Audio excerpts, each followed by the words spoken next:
Circuit De Ledenon. We come to France. 2 races coming up this evening, 30 minutes apiece. We are into qualifying now live, 25 minutes and 50 seconds on the clock. 24 drivers with us this evening, 2 new faces as well. We'll get to those in just a second.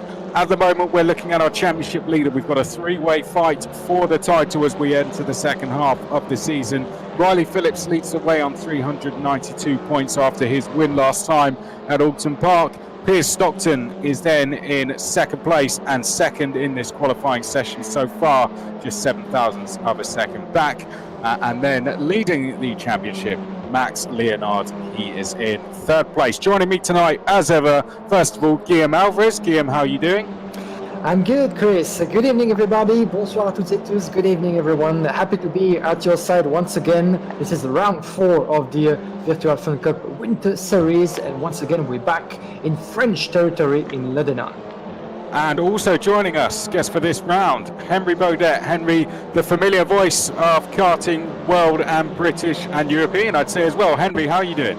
Oh, thank you very much for having me, Chris Guillaume. I'm doing very well, thank you. It's a pleasure to be on board with you guys for this round. It's a new experience for me. I'm totally immersing myself in the virtual world, and I can't wait for us to get going. How are you finding it so far? First of all, commentating from home, right? It's a little bit different to being trackside, but how are you getting used to it so far? We've had practice. How are you finding the virtual world comparison to being trackside?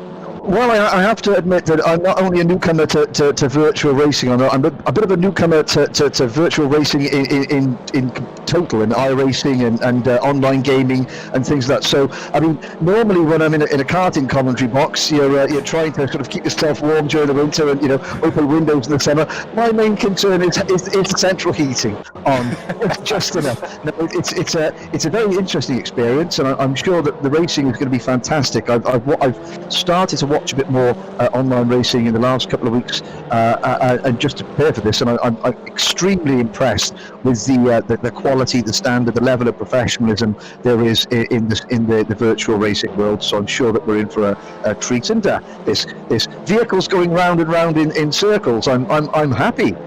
And Fun Cup itself, I'd say it bears many similarities to karting. I will refer now to Riley Phillips. Let's jump on board with him. He came straight out of karting into Fun Cup, and within a couple of years he became champion. So it is a stepping stone for drivers familiar to yourself in the British Kart Championships who will look at a championship like this. Now you're seeing it. Can you see why? Small little cars, very racy as well, and as you can see, they push each other down the straight, not just in the virtual world, I can tell you that. Oh, so this looks like what we're on board here with Riley Phillips pushing along Piers Stockton. It's like a cadet race at PFI, and a lot slipstreaming and bump drafting, and I can see why so many professional racing drivers use sim racing. You see so many drivers I know in the British Touring Car Championship and even Formula One using sim racing to keep themselves sharp while they can't leave their houses during lockdown. So it's it's very interesting indeed. And it's a good tool for the three of us as well, isn't it, Guillaume? Of course, Guillaume, last time I think you were trackside, probably FIA Karting World Championships last year in Portugal. Brighter weather there, I imagine, than what it is here. But that in Belgium, that is, not Ledenon, because it always looks like this when we go around here. But Guillaume, how have things been for yourself? Well, things have been good. Thanks for asking, Chris. Last time I was on track, indeed, was back in Portimao for the FIA Karting World Championship. It was my pleasure to fill in for Jake Sanson, who couldn't be with us at the time, but got back in the booth soon after. But it was an interesting time and an interesting way to sort of end the season, even though the season got delayed until December due to the circumstances, the context that we all know about. But things have been good. It's been snowing in Brussels, actually, so cold times it is, and we're still expecting for the motorsport season to really get back on track at full speed. So we're having some events here and there, and talking about virtual racing, this is the time actually for those really virtual races to keep us entertained, and that's all we're here for. Once again, we've been doing this for 3 rounds so far. This is round 4, and we had the pleasure of doing commentating on this virtual Fun Cup series last year as well, thanks to M3M and Jean-Luc Dubois, as well as Andrew Phillips. Once again, we have to mention Andrew and Riley behind this championship. So yeah, things have been good, and we keep having a good time before getting back to proper business, let's say, on the real motorsport tracks. Well, the top 3, Guillaume, they sit as they are in qualifying. Positions to your left will be updated live. We are with Riley Phillips. Going well for him so far, 392 points, 383 for Pierce Stockton, who is now 3rd. Max Leonard 3rd in the championship on 382. Alton Park proved to be an interesting round, didn't it? Lots of very close racing, went to the wire pretty much both times as well. We did this track here in the European Series last year. What's your expectations now we've been here once coming into this round? I can't wait to see what's going to happen, in those 2 races. We had the same format last year, and we had the good surprise of seeing French drivers, the Lachiese brother, Antoine and Louis, absolutely nailing the competition and winning both races at the time. And as we had in Alton Park, with the Ledenon track, we have the same sort of format, with a very short and very hilly track as well. It's going up and down for most of the layout. So this is short, this is quite narrow as well, with some reversed corners as well, with some even small banking at the end of the track. So this should provide, as you can see, this is very close racing already in qualifying. So this should provide actually very good level of racing, very exciting stuff tonight once again. Well, let's have a look at Nico Perez, because he's going along very well in 4th place. Henry, good thing about esports is virtually we can go and commentate anywhere in the world. What are your thoughts on Circuit De Ledenon so far? Does it remind you of any circuits you've been to? Well, I mean, absolutely. I was looking at the calendar earlier. I mean, where else, apart from in the virtual world, can you go to the Nordschleife, to Alton Park? I think this year there's some fantastic circuits coming up. This very undulating track, quite a short circuit. I think 3.15 kilometres in length. A little bit of the Portimao circuit in Portugal, yes. And of course somewhere that myself we all know well from karting, and of course the kart track at Portimao, where Guillaume did the World Championships from, and I did the Rotax International Trophy from a week after Guillaume, and sort of overlooks the Formula 1 track at Portimao. Certainly the undulations remind me of that, but as well as the side of the track, the runoffs, a little bit of Dijon-Prenois as well in France. But again, a very, very exciting, tighter than you might think. Thinking of karting circuits, Daytona, Milton Keynes potentially, a little bit like that. I was thinking GYG a little bit as well. I don't know, kind of sits on a hill. Yeah, like that. It's certainly not one of those tracks. This Circuit De Ledenon carved out of the natural contours of the land, which all the best circuits are, and it certainly looks like a very exciting track, especially for these Fun Cup cars. Not should we say the most powerful machines that you can get, but certainly you need a lot of momentum, and some of these mid-speed corners as well. You can really get a good pack of cars together going as well if you get the momentum right. Guillaume, why don't you talk us through the 2 new drivers we're going to be having here tonight? 24 with us in total, but 2 new faces with us this evening. Yes, indeed. The first one we can mention, you guys, is Jean-Baptiste Angelini. He's driving with the number 33, my apologies.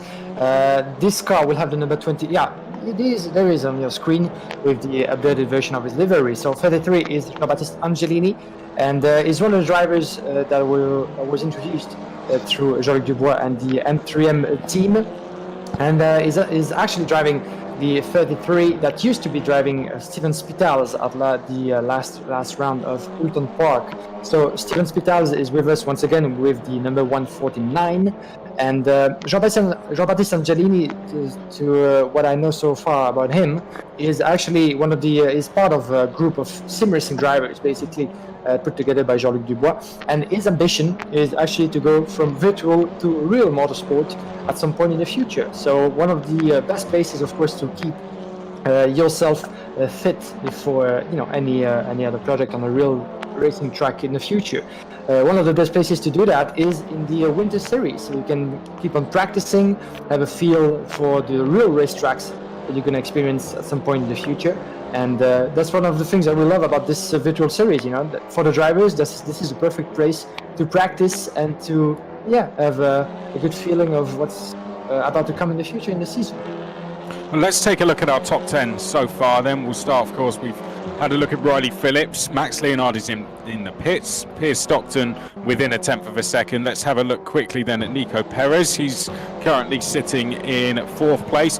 Tom Kemping is fifth. Had a good run. Someone who knows Daytona, Milton Keynes, very well. So I'm sure he'll go well round here. Tom did not have the best of rounds last time, but has had a very good start to the season overall. Looks to be improving on this lap. He comes across the line, stays fifth. Axel Soyez is then in fifth place. Let's have a look at him next as he comes across the line. He's in the pits. Eric Steinle likewise in pits. Ian Vereman's going along very well. He's had his run so far in this championship. Let's see if he can have another here. I remember him going very well at the second round. Xavier Veal is then in ninth place, and 10th place Schinkel is in the pit lane so far. So a second split there, Henry, within the top 10. I'd say that's unsurprising in a track like this, but it just shows you how much of a three-way fight we have in this title when our top three are 6/10 clear from the rest of the field.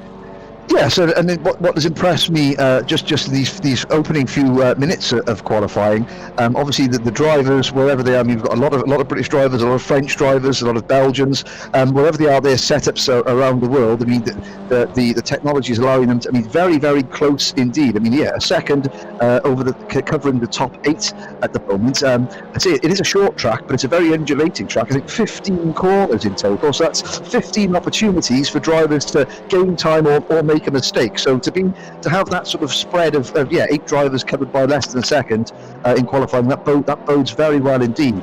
Looking at that, that's the number 372 car. That's a very attractive sort of black and yellow liveried machine. And of course, something else I'm learning about is obviously there are the teams in virtual racing, groups of sim racers forming teams. And I noticed looking at things at NASCAR, all the Formula One teams have got e-sport teams, they've got iRacing teams. It's something that obviously people take very, very seriously, very organised, very professional as well, very professional looking. Yeah. Well, Chembolic basically is one that did race for Toro Rosso, and then he turned up a lot in 2019 and did the Formula Renault Euro Cup in Hockenheim, and found out on the Wednesday that he was going to do it, an opportunity that was provided for him for that reason, and he did very well, I have to say, and that's just another proof of how good these teams can be. A little spin there, someone losing a bit of talent out of the last corner. Thankfully we didn't pick all of that up, but Guillaume, I'm just going to hand over to you briefly, because this series has proved successful so far, so much so that a French series looks to be on the horizon off the back of this. Yeah, absolutely. And while we have him on screen, Real Racer 1999 is actually Mr. Richard Johnson, and he's the other new names that we have the pleasure of welcoming tonight for round 4. So 2 new names, Richard Johnson on your screen and Jean-Baptiste Angelini. And as you said, Chris, a new project coming up, and as we can announce it officially before, of course, delivering to you more details in the near future. But there seems to be another series on the cards, at least a project on the table for the 2021 season, and a French series, a French Fun Cup series, virtual, of course, could be launched in the coming weeks by Jean-Luc Dubois and M3M. So we should come up to you with more details once we know them. But this has been announced to us today, and we can share that information with you. Great stuff, isn't it? That we're going to have a series coming off the back of this. Richard Johnson, we look at so far, currently sitting in 16th place as we work our way back downhill. Now, Henry, last time we came here, we were speaking a little bit about this, and I think we got a bit too carried away speaking about this, and hence first 5 minutes of qualifying might have disappeared on you. But there's Jay Shepherd, by the way. It's our first time we've seen him so far this evening. Always gets his elbows out, Jay. Always gets his elbows out. He'll be an interesting one to watch for sure. But does this track scare you at all from a commentator's point of view? Because last time we were here, it got a little bit carnage at sometimes. It was a bit, let's just say, like a repechage racing karting at times. Where it was, send it or someone's going to send it on you. Win it or bin it. One of the things, I mean, obviously with the undulations, every time you get a fast downhill section into a sort of a tight cambered corner, any driver will be thinking, "Oh, superb! That's a lunge central, that is." But of course, it's an opportunity to gain ground, and it's also an opportunity to potentially make a mistake and to misjudge your braking, or to misjudge the driver that you're trying to pass, sort of turning in on you. So, in terms of the danger points, I mean, obviously you've got the fast couple of there's a triple gauche, I believe, is the first sort of three left-handers that I think you can see Mr. Shepherd going through here. There's the third part of that corner there that leads into like a little switchback kink, and of course if you run out a little bit wide over the grass box there, that can unsettle you, and then of course you're coming down this hill towards Virage du Pont, and there I think is where we're going to see a lot of people trying their luck, because if you get those first 3 or 4 corners wrong, that downhill section, you've lost a bit of momentum, and somebody can get slipstream on you and dive up the inside. So really the danger points for me, anywhere at the end of a downhill section, the downhill section leading into a corner, it could be calamity corner. Good stuff indeed. Well, we'll come back to that more in just a second. First, Guillaume, I'll hand over to you for our next French update as we are about to enter the last 10 minutes of the session. Thank you Chris, thank you Henry. En effet, chers amis, soyez les bienvenus ce soir. Bonsoir à toutes et tous, vous qui nous rejoignez ici sur le magnifique circuit de Ledenon, au cœur de la belle France. Nous sommes de retour sur ce tracé français de plus de 3 km pour la 4e épreuve déjà de la Virtual Fun Cup Winter Series. Nous avons dépassé le cap de la mi-saison dans cette série virtuelle hivernale mise sur pied par Riley Phillips et Andrew Phillips Motorsport, avec la participation de M3M et de Jean-Luc Dubois et le soutien de Sports Alive. On les remercie évidemment, nos fidèles partenaires qui ont permis une fois de plus à cette compétition de voir le jour, avec également peut-être de nouveaux projets dans les cartons. Vous l'avez sans doute entendu tout à l'heure, et bien il est donc nécessaire de vous mentionner qu'une compétition virtuelle va certainement voir le jour dans le cadre de notre partenariat avec M3M, d'ici l'été 2021. Un championnat virtuel, un championnat français virtuel serait donc dans les cartons pour permettre à vous, chers pilotes, de continuer à pratiquer sur les différents tracés que nous retrouvons dans le cadre du championnat français, mais aussi du championnat européen, sachant que la compétition britannique évidemment reste sur l'île Outre-Manche. Mais quoi qu'il en soit, c'est toujours une opportunité en or pour les pilotes, non seulement de pratiquer sur les pistes qu'ils auront peut-être allumées dans le cadre de la saison, mais aussi de s'occuper, de rester actifs durant l'intersaison. Il y a une petite pirouette là-bas de la part de Nico Pérez. Nous sommes dans les 8 dernières minutes bientôt de cette séance qualificative. On vous rappelle le principe, évidemment, il ne change pas.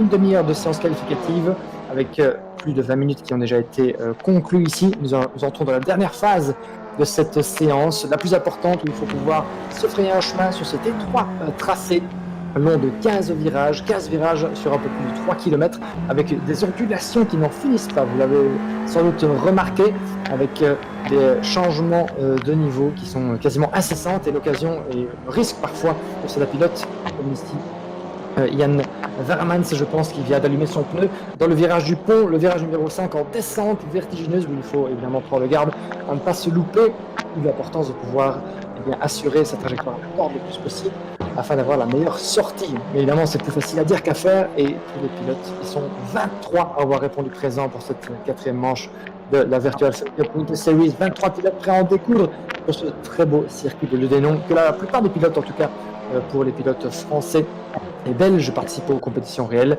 Ces pilotes sont déjà pour la plupart familiers avec les tracés dans la réalité, un tracé qui a souri par le passé à plusieurs reprises au team M3M de Jean-Luc Dubois, pas plus tard qu'en 2020, avec une victoire pour le duo composé de Michael Lenders et Cédric Bollen. On en reparlera évidemment, mais d'ici quelques instants, la séance qualificative va bientôt prendre fin, et on sera prêt donc pour la première des 2 épreuves qui va nous tenir en haleine durant toute la soirée. 2 épreuves de 30 minutes chacune. Le principe est le même.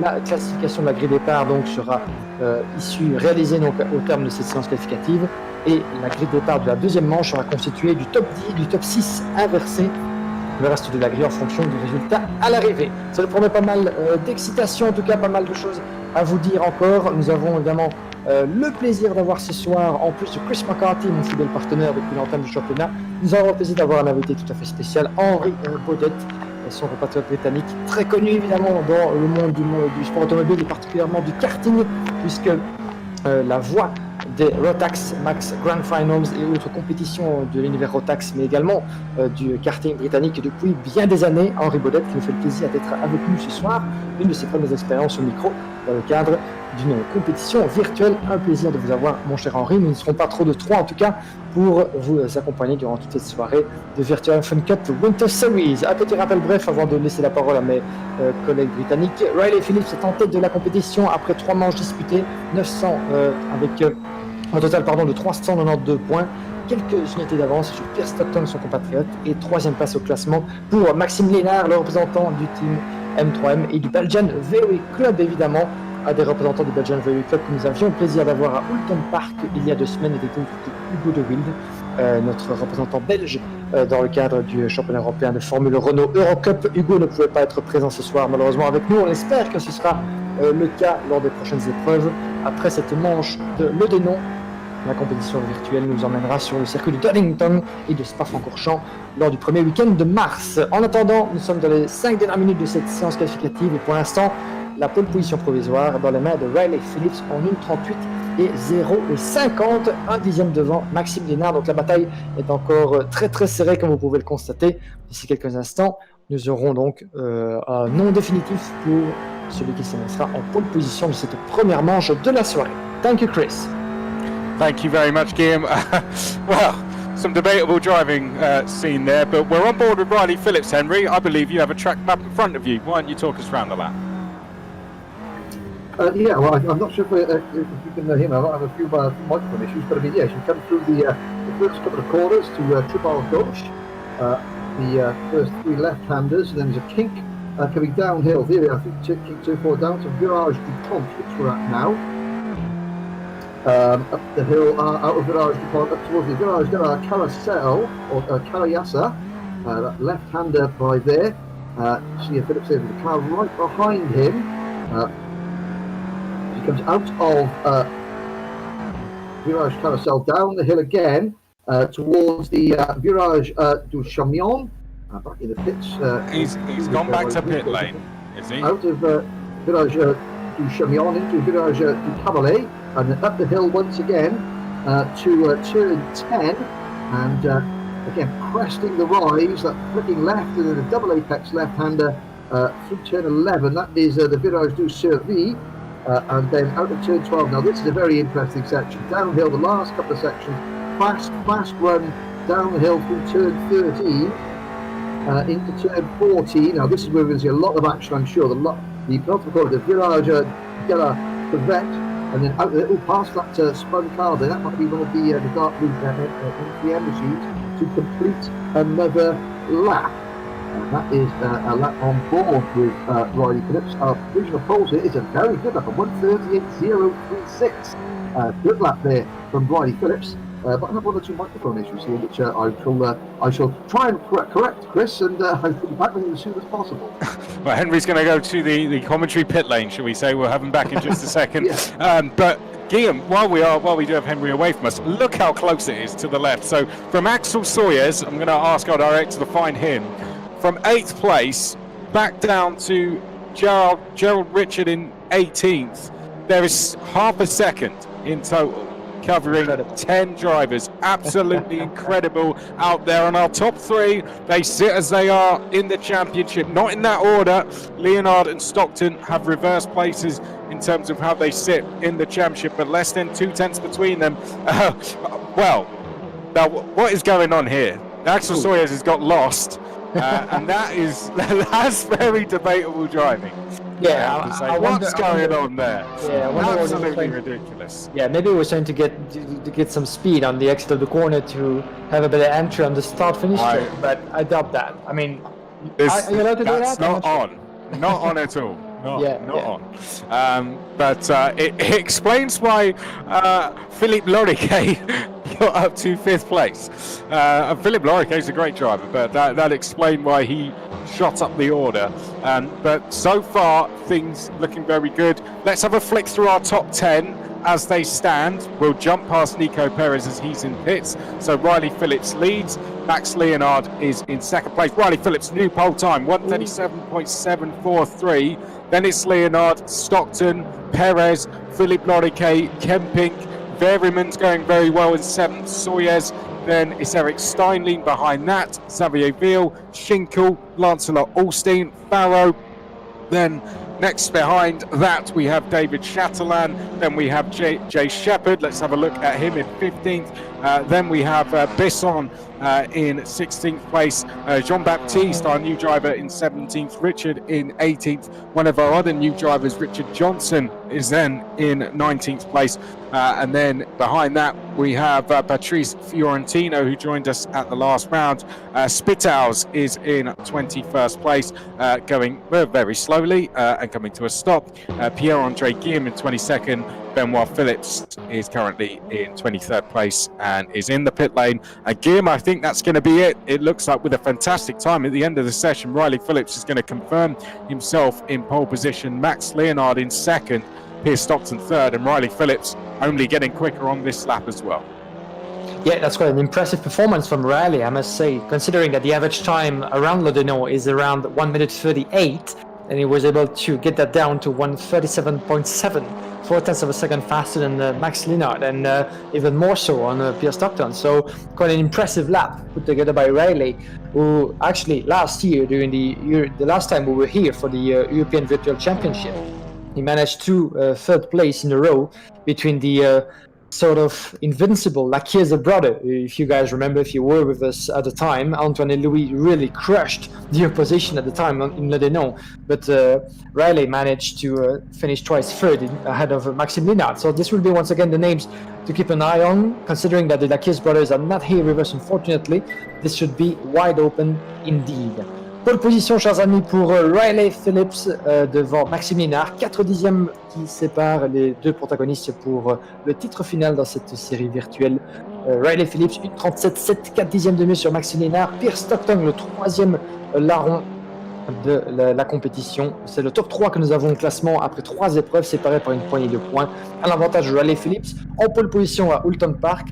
Et de nouveau en pole position pour la première des 2 épreuves de ce soir sur le circuit de Ledenon. Leonard et Pierre Stockton se partageront, Maxime Leonard sera en première ligne, Pierre Stockton se partagera la 2e ligne avec Nico Perez. Et voici, chers amis, qui met un terme à cette séance qualificative. Quelques minutes de pause, le temps de discuter évidemment de ce que nous avons déjà vu sur ce tracé de Ledenon durant la première demi-heure d'essai, cette première séance qualificative donc, qui avait été précédée d'une séance d'essai. Et puis nous allons passer à l'interview, peut-être essayer d'avoir Riley Phillips à l'interview avant le départ de la première demi-heure de course, la première manche, Riley Phillips en pole position.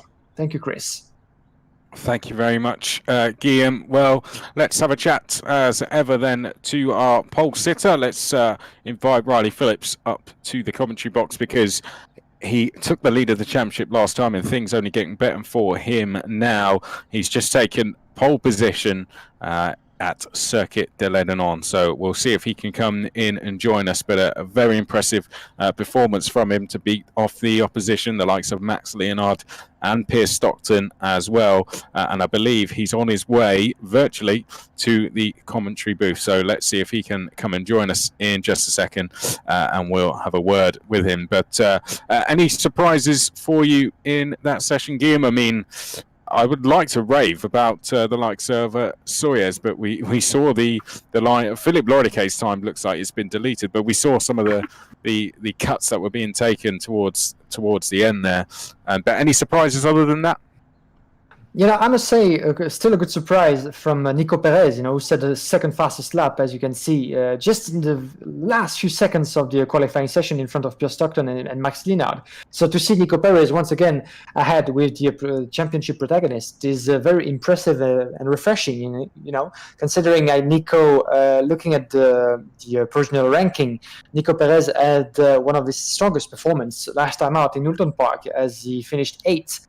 At the round 3, I think it was in second race or the third race. The first race of Oulton Park, he finished 8th. So you can see progress with Nico Perez. Actually, he's on the move. He's on a good pace, and wherever we go, he's quite comfortable with his pace and against the others. So once again, you can see that against the clock, Nico Perez is very fast, very convincing. 3/10 down to Riley Phillips, considering that he had a very strong lap as well for him. Riley, his second pole position in a row. So, yeah, we should see some good things coming from Nico Perez, I'm sure. But he's going to have to take into account Pierre Stockton and Maxime Linard, that's for sure. But Axel Soyer, also keep an eye on him in 5th place. Well, Riley, we can only have a very quick word from you. How do you feel to take pole? Yeah, it's good. It's a really tricky track. It's obviously great to have another pole. Should help my chances in the championship. But, anything can happen. That's racing. Good stuff. Well, best of luck for the race. Riley, we'll leave you to get back and get set because we're only a couple of minutes away. And Guillaume, we have one of our new entries for this round here in the commentary booth. So I'll hand over to you to have a chat with Jean-Baptiste. Oui, bonsoir Jean-Baptiste Angelini, vous m'entendez bien? Oui, parfait. Bonsoir. Bonsoir, ravi de vous accueillir dans notre cabine de commentateurs virtuelle, si je puis dire. Ravi Merci. de vous accueillir aussi pour cette 4e manche de la saison, notre série hivernale. Et la première fois qu'on vous a en piste, alors parlez-nous un peu de vos impressions, cette première expérience derrière le volant, si je puis dire. Écoutez, très sincèrement, c'est une grande première pour moi sur la Fun Cup parce qu'on vient plus de la GT3 et de la GT4, donc c'est vraiment quelque chose à part entière sur les points de vue aérodynamiques et sur les attaques de virage. C'est des sensations uniques en fait, c'est très compliqué à prendre en main, ça demande beaucoup de finesse et puis le niveau est très relevé. Ledenon est un circuit que je n'ai jamais roulé. Que ce soit en vrai ou en virtuel, et la Fun Cup également, donc c'est une grande découverte en fait pour moi et la structure que je représente. Très bien, magnifique. Eh bien, parlez-nous un petit peu brièvement de votre background, de ce que vous êtes, de vos expériences, de vos activités actuelles pour que celles et ceux qui nous écoutent puissent vous situer. Nous actuellement au sein de la Récit Sportive, on est une association loi 1901 en France, on essaie de promouvoir le sport automobile du virtuel par le réel. On a des ambitions assez carrées, on va dire, derrière, et on est très axé en ce moment sur Assetto Corsa Competition, donc sur la GT3 et les GT4, et plutôt un groupe de pilotes endurance où on fait des 24 heures, où on a pu nous voir actuellement là sur les 24 heures Forana à Suzuka ou à bien d'autres championnats. Tout à fait. Alors, je suis désolé Jean-Baptiste, mais on va devoir s'en remettre à la course. On vous retrouve tout à l'heure, je l'espère, mais en tout cas, bonne course, bonne chance. Merci à vous. Thank you, Chris. Thank you very much, Guillaume. Right, Henry, we'll be back to you and get your thoughts in just a second. Henry's back with us and the lights are on and we're pretty much ready to go here for round number 4, the first of 2 races coming on. Here are the lights. And they're away, and it looks to be a good start from Riley Phillips as he leads us down towards turn number 1. You can see Max Leonard tucking into second place there. Pierce Stockton in third, and Max Leonard draws alongside and is going to be on the lead of the race, I think, by the time we come out of turn 2, and he is. So Leonard down the inside of Riley Phillips, and the pole sitter and championship leader, not for the first time, has been unable to hold on to his pole position. Pierce Stockton goes into second place. Then we have Riley Phillips down in third, and it's very close for 4th place. We can see Nico Perez coming under pressure there from Tom Kemping.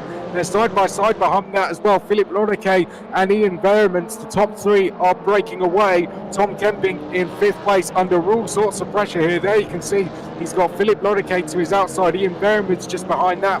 Then it's Axel Sawyers, Lancelot Wolstein. We had an incident in the background. That's Jay Shepherd. Gets recovering. Should be able to stay within the top 20. But a good start from Max Leonard there, Guillaume. And he's got himself straight into the lead of the race. Indeed. Et on est parti, chers amis, pour la première des 2 épreuves de la soirée à Ledenon. Une demi-heure à courir, une demi-heure à tenir pour chacun de nos 22 concurrents. Et vous l'avez vu, un excellent départ de la part de Maxime Linard au volant de la Evo 3 numéro 50. Et la bagarre pour la deuxième place qui est déjà fait rage entre Pierre Stockton et Riley Phillips. Riley Phillips en 3e position avec la Evo 3 numéro 994 à l'attaque de son compatriote avec un départ pas forcément aussi heureux qu'il l'aurait espéré. Riley Phillips qui s'est lancé en pole position. Et Maxime Linard, eh bien, s'est montré à son avantage dans les premiers virages, le premier triple gauche de ce premier tour à Ledenon et a pris l'avantage avec une petite touchette là-bas. Et malheureusement, Jay Shepard qui va de partir à contre-sens, semble-t-il, Xavier Vell, le numéro 14, et contact là-bas juste à la fin du premier tour. Ça commence très très fort ici à Ledenon. Oh là là, c'est de nouveau un contact, Xavier Vell qui tente de se remettre dans le bon sens de la piste, le numéro 445, mais ça ne passait vraiment pas malheureusement comme il l'aurait espéré, puisque plusieurs touchettes s'en sont suivies. Xavier Vell qui dégringole, ainsi que Eric Stenling, je pense, qui dégringole en 21e position, et il fait le premier tour très très chahuté, alors que devant, Pierre Stockton et Riley Phillips sont en pleine bagarre pour la 2e position, avec déjà 8 dixièmes de retard sur Maxime Linard qui tente de prendre la poudre d'escampette. Thank you, Chris. Henry Beaudette with us in the commentary box. Henry, when I said this could feel like a bit like a repechage and that last corner could be dangerous, did you see where I was going with it now? You certainly weren't wrong, Chris. An excellent start from Leinart there, and Riley Phillips there trying to now find a way past Pierre Stockton. He looks like he's got a good run coming up the hill. That's out of Virage du Pont, up that steep hill to the Virage de Carras, but Stockton holds on. Further back in the pack, I noticed that the 445, Xavier Vell, I mean, the half spin coming out of the final corner obviously wasn't great, but then recovering into oncoming traffic, not once but twice, that was really the icing on his very messy first lap cake, I have to say. Down in 22nd position. I have to feel sorry for the 2 drivers that were harpooned by Mr. Wheel as he sort of tried to recover. But the top 3 drivers getting away. There's Jay Shepard there on your screens very, very briefly. He had a bit of an agricultural moment half around the opening lap as well. But as starting lap number 3, Leinart opening his lead is Phillips grabs second by the way. I think that's number 994, Riley Phillips moving in second. So as you were saying, Chris, extremely exciting up front and somewhat autumn frantic back down in the middle of the pack. You say now, Riley, I thought he and Stockton would work together here, but that doesn't seem to be the case, and they're only Henry letting Leonard extend his lead. It's gone from a second now to 1.6. And that just goes to show how quickly, like any form of racing, when you're battling together, when you're side by side to the corners, when you're taking the optimum racing line off one another, it's great for the audience, either whether they're trackside or virtual audience, watching it online. But it's good excitement for them, but it's not great for overall lap time. But it's a great view there from Stockton's car, as he just the idea of the camber of some of these corners. That's turn 5, the Virage du Pont. I think the Virage du Pont is going to be somewhere where we see a lot of action and incidents. I mean, all 22 drivers still running. Looking back at the fact that Xavier Vell in car 445. He's only a second and a half behind the field, so he's obviously quite quick. And Nico Perez, the number 82, qualified so well. He's down a little bit in the championship, but he's hanging on in 5th position. That sort of that orange reminds me a lot of the very old McLarens of the 1960s. The Bruce McLaren orange there. Behind the car in front of him is the Veermans. That sort of BMW art car livery from Le Mans. Well, so great evocative liveries and some great racing. I'll tell you what, Guillaume, Christoph Schinkel, he's impressed me so far. 6th place Schinkel at the moment. What a start to the race Schinkel's having. Yeah, absolutely. Great start indeed for him. 2 seconds down from Nico Perez in 5th place as we have him under pressure with Liam Alstein in number 24 just behind him. So great battle for 6th place. Christoph Schinkel is going to have a lot to do to keep Alstein just behind him. Chers amis, nous avons déjà plus de 5 minutes d'écoulées dans cette première manche, toujours menée par Maxime Linard qui creuse l'écart pour l'instant. Maxime, 1 seconde 6 de mieux sur Riley Phillips et Pierre Stockton. À votre écran, la bataille pour la 6e place entre Christoph Schinkel et Liam Alstein, le numéro 404 et le numéro 24. Et Liam Alstein qui prend la corde et semble parvenir à passer devant son adversaire. Ils sont côte à côte dans la descente vers le virage du pont. Cette épingle à cheveux numéro 5.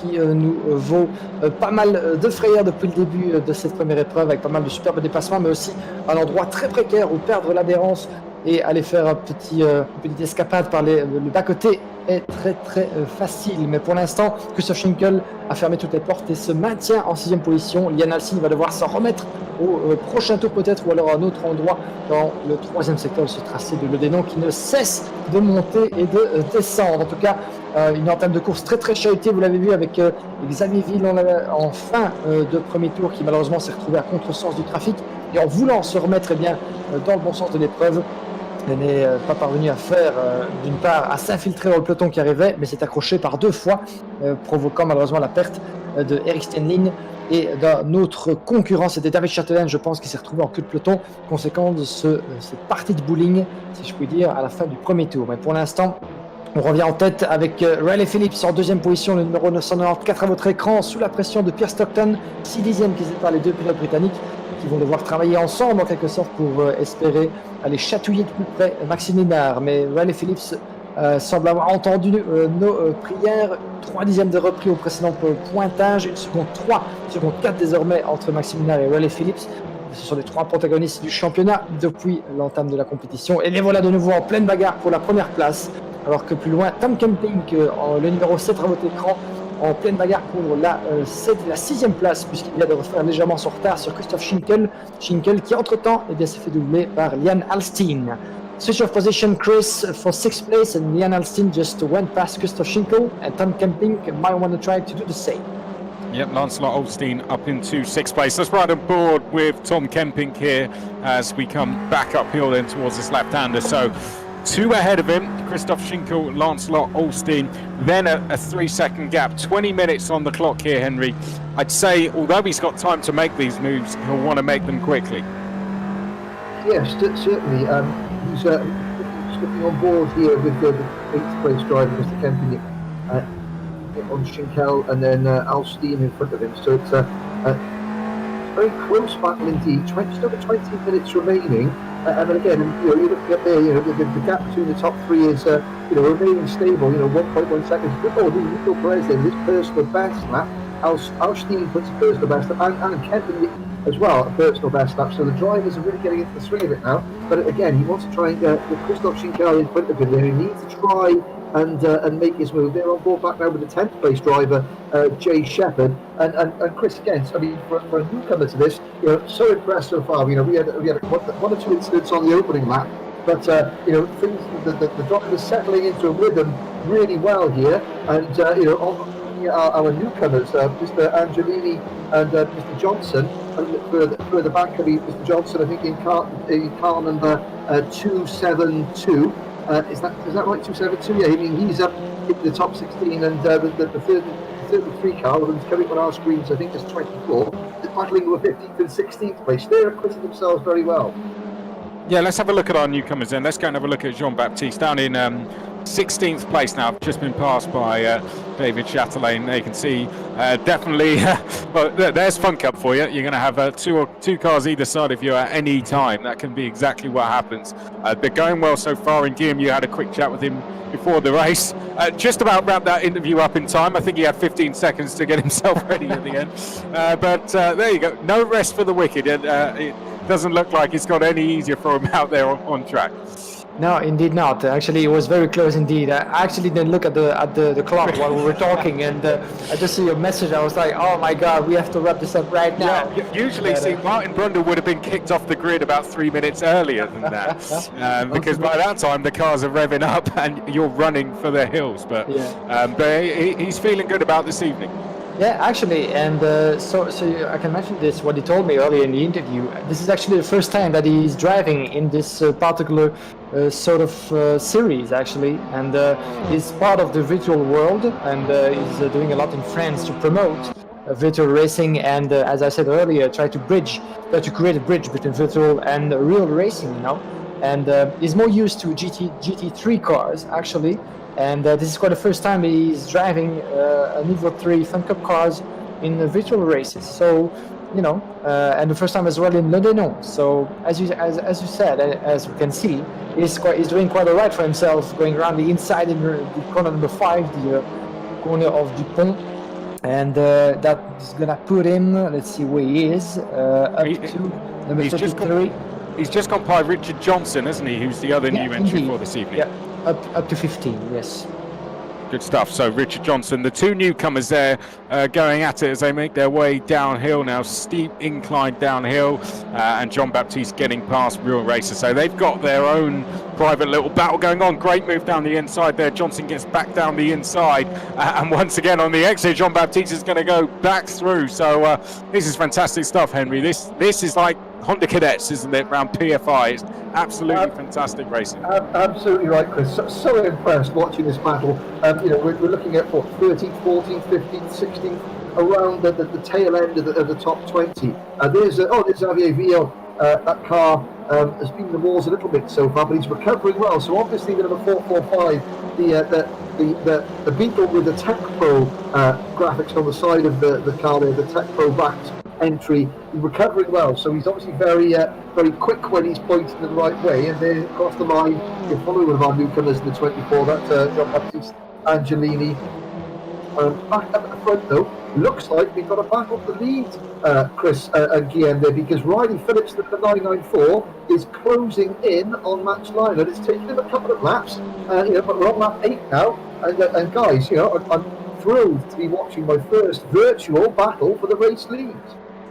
Great stuff. Well, here we go. Let's have a look on board, shall we, with Riley Phillips as we work our way uphill. There is Max Leonard chasing him down. Guillaume, it's kind of 2 against 1 in the commentary box now. 2 Brits rooting for Riley Phillips here, and then you're the lone supporter for Max Leonard. So it's going to be more shouting if Riley wins. Of course. I have to interrupt you there, Chris. Sorry, because I've got a Belgian surname, so not quite too odd one. No, okay. My surname is Belgian and French Canada here, so not Riley's great. He's not Welsh. There we go then. Well, Riley Phillips, as we make our way through in towards turn 1, has closed the gap down. What's his approach going to be now he's there, Guillaume? Do you think? I mean, judging by the way these two have raced so far this season, I'd say Riley might be patient with this. He's got a gap behind to work with, but he can be patient with this. He doesn't have to make this move straight away. He can try and force Max into a mistake, or just be a little bit patient and wait until the end of the race. Yeah, absolutely. He's got to, play it smart actually on this one, because the Ledenon track is a very short one, just over 3 kilometers long, and very technical and stuff. So, if he wants to do the move, he won't have much time to increase the gap after this, and try to protect himself for a counter-attack from Max in this case. So, it's not like we're in Nürburgring anymore, where you could actually put on a move and then try to extend your gap, taking advantage of the nature of the circuit itself. So here, this is completely different. And like in Milton Park, once you do your move, you need to block all access, you need to shut all doors. And it's certainly not something quite easy to do, especially on this particular track when so many corners are very tight and not quite flat. You actually can go up or down, as you can see here to the third sector. So this is, at some point, it's now or never for Riley. He's here completing his lap. This is lap number 8 completed, by Maxime out in front of Riley. They both split by a bit more half of a second, 16th of a second to be specific, on the left side of your screen. So yeah, if I were Riley, I would, as you said, be patient. Try to get as close as possible, keep your distance, and increase the pressure on Max, and maybe wait for the last 2 laps, or even the last laps, if you want to go, ballsy on that one, and go for the move and hope for the best. Let's have a look quickly at the 4th place battle, because Nico Perez and Ian Verrimans look to be very close together as well. Let's look at the view back from Nico Perez and see what the gap is to Ian Verrimans. And Henry, for 2 drivers outside of the top 10 in the championship, this is great stuff from both of these guys, really, especially Ian Verrimans, doing very well so far, and just shows when there can be a little bit of carnage, or we come to a track which is a little bit different to some of what we've been to so far. Sometimes drivers can find their feet very quickly, and it also shows, as you will know yourself, how drivers can come on throughout a series and just get quicker and quicker as we get into the second half of the championship, and one result like this can then go and change everything. No, yeah, absolutely. You know, like any driver, certain drivers, and they're going there and getting very close to the rear bumper of Perez. It's got the rear spoiler of Perez. He's got a good run up the hill towards turn number 6 now. But certain drivers are more skilled at certain types of circuits. There was a little bit of had a little nibble up the inside of Perez there, did Vermans, and certainly got the run coming down the hill towards what would be turn 8 and turn 9, and this is a very, very good bit of the track here. I love that, and of course the temptation is later in the race, only 30 minutes to go, not the race yet, but coming into turn 14, it's the swing one up the inside, under braking coming down the hill. I'm sure that will be going through Veerman's mind here, but he's got a good slipstream on Perez, and of course the VW vehicles using here, you know, they do cut a bit of a nice brick-shaped wedge through the air, so slipstreaming is possible. But back up at the front, a great scrap lead, Leinhard and Phillips going at it, 4.5 seconds now in front of Stockton. So a great example of two drivers really in the zone. They like the circuit, they obviously like the flowing nature of this track, the undulating nature, and they're pushing each other away from the competition. They say nearly 5 seconds back to Stockton, and that battle we were just watching, Chris, between Perez and Veermans is 10 seconds behind Stockton. So the lead group, guys, is quite spread out, but of course we've got this great scrap for first position on what is now lap number 11. Well, let's have a look at this battle, and we've got so many battles to watch. There's 3 of us, so we'll keep an eye on as many places as we can, because we've got Dave Farrow as well hunting down Christoph Schinkel, and he's bringing Jay Shepherd with him. Your top 10 then, it's Leonard, Phillips, Stockton, Perez, Veermans, Kemping, Alstein, Schinkel. Farrow will have a very brief look at, because we're going to have to stay with this battle for the lead. There is the battle for 8th. We'll come back to it. Let's get back to our leaders though, because we don't want to miss a single thing here, Guillaume, as they now make their way up to the start finish line. 12 minutes on the clock, and it's 2 for the lead. Thank you, Chris. Il nous reste 12 minutes, chers amis, avant le drapeau d'amis dans cette première épreuve. Et la bataille pour la victoire, elle fait rage sous vos yeux entre Maxime Leonard et Riley Phillips. 2 dixièmes, un peu plus maintenant entre les deux leaders. À l'avantage du pilote belge au volant de la Flower Power numéro 50. Mais le leader du championnat, leader provisoire évidemment après les 3 premières manches, est sur son train arrière. Ils sont séparés par 3 dixièmes dans le 12e tour. Il reste un peu plus de 10 minutes 11 pour être précis avant le drapeau d'amis, et rien n'est joué entre les deux protagonistes de cette compétition. Pierre Stockton, le 3e homme sur lequel garder évidemment le 2e œil, puisqu'il est distancé de 4 secondes 8, mais à lui-même bon 7 secondes sur Nico Perez en 4e position. 5e place pour Yann Varemans devant Tom Kemping, Christoph Schinkel, Dave Farrow, Jay Shepherd et Axel Soyer. C'est notre top 10 provisoire pour l'instant. Mais la bagarre pour la victoire, on va garder évidemment les 2 yeux rivés dessus jusqu'au terme de cette épreuve. C'est entre Maxime Leonard et Riley Phillips, alors que plus loin vous avez Varemans à l'écran. Très très belle bagarre là-bas entre le pilote belge et Tom Kemping, les 2 pilotes belges là-bas qui se battent comme des chiffres pour la 5e place. Et attention, contact là-bas, et malheureusement Yann Varemans qui se retrouve en dehors de la piste. Malheureusement ça s'est pas passé comme prévu entre ces deux-là. De retour en tête avec Leonard toujours en tête sur Riley Phillips, accroché à son train arrière. Ça va se jouer vraiment dans les derniers instants sans doute. On en parlait il y a quelques minutes de cela avec Chris McCarthy. Quelle décision, quelle stratégie adoptée de la part de Riley Phillips, jouer placé en restant en 2e position dans les derniers instants de cette épreuve, et peut-être tenter le tout pour le tout dans un ultime dépassement en empêchant Maxime Leonard de contre-attaquer en vue du drapeau à damier, ou bien prendre l'avantage dès que possible et tenter de creuser l'écart, ce qui n'est évidemment pas chose aisée sur un circuit aussi court que celui de Ledenon, où la moindre erreur peut se payer cash, mais où creuser l'écart évidemment relève de l'exercice assez difficile, et l'un comme l'autre en sous-traction évidemment. 4 dixièmes entre Maxime Leonard et Riley Phillips à moins de 10 minutes du drapeau damier. Quelque chose me dit qu'on n'a encore rien vu dans cette bagarre pour la première place. Thank you, Chris. Well, we've got Leonard leading, Phillips in 2nd place. I feel there's going to be a change very soon here, Henry. It looks like every time we come to this battle, Riley Phillips is just getting that little bit closer to showing his nose down the inside. And it looks in the way that Leonard is driving, especially out of that left-hander, that he's now starting to feel the pressure.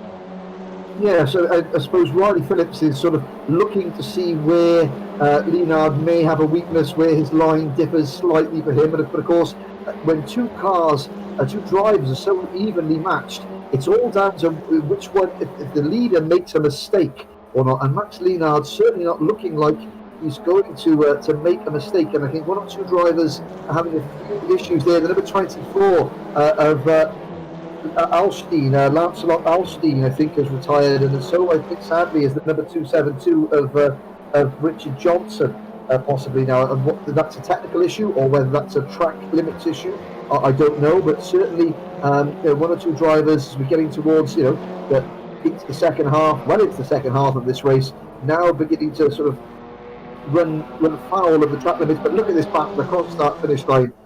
Guillaume and Chris there side by side, right around the outside of Max Lienhard. Is he going to do it? I think he has, although Lienhard's tucking up on the inside curve there. Is he going to squeeze him? Oh, good respect for Rich there, the two leaders.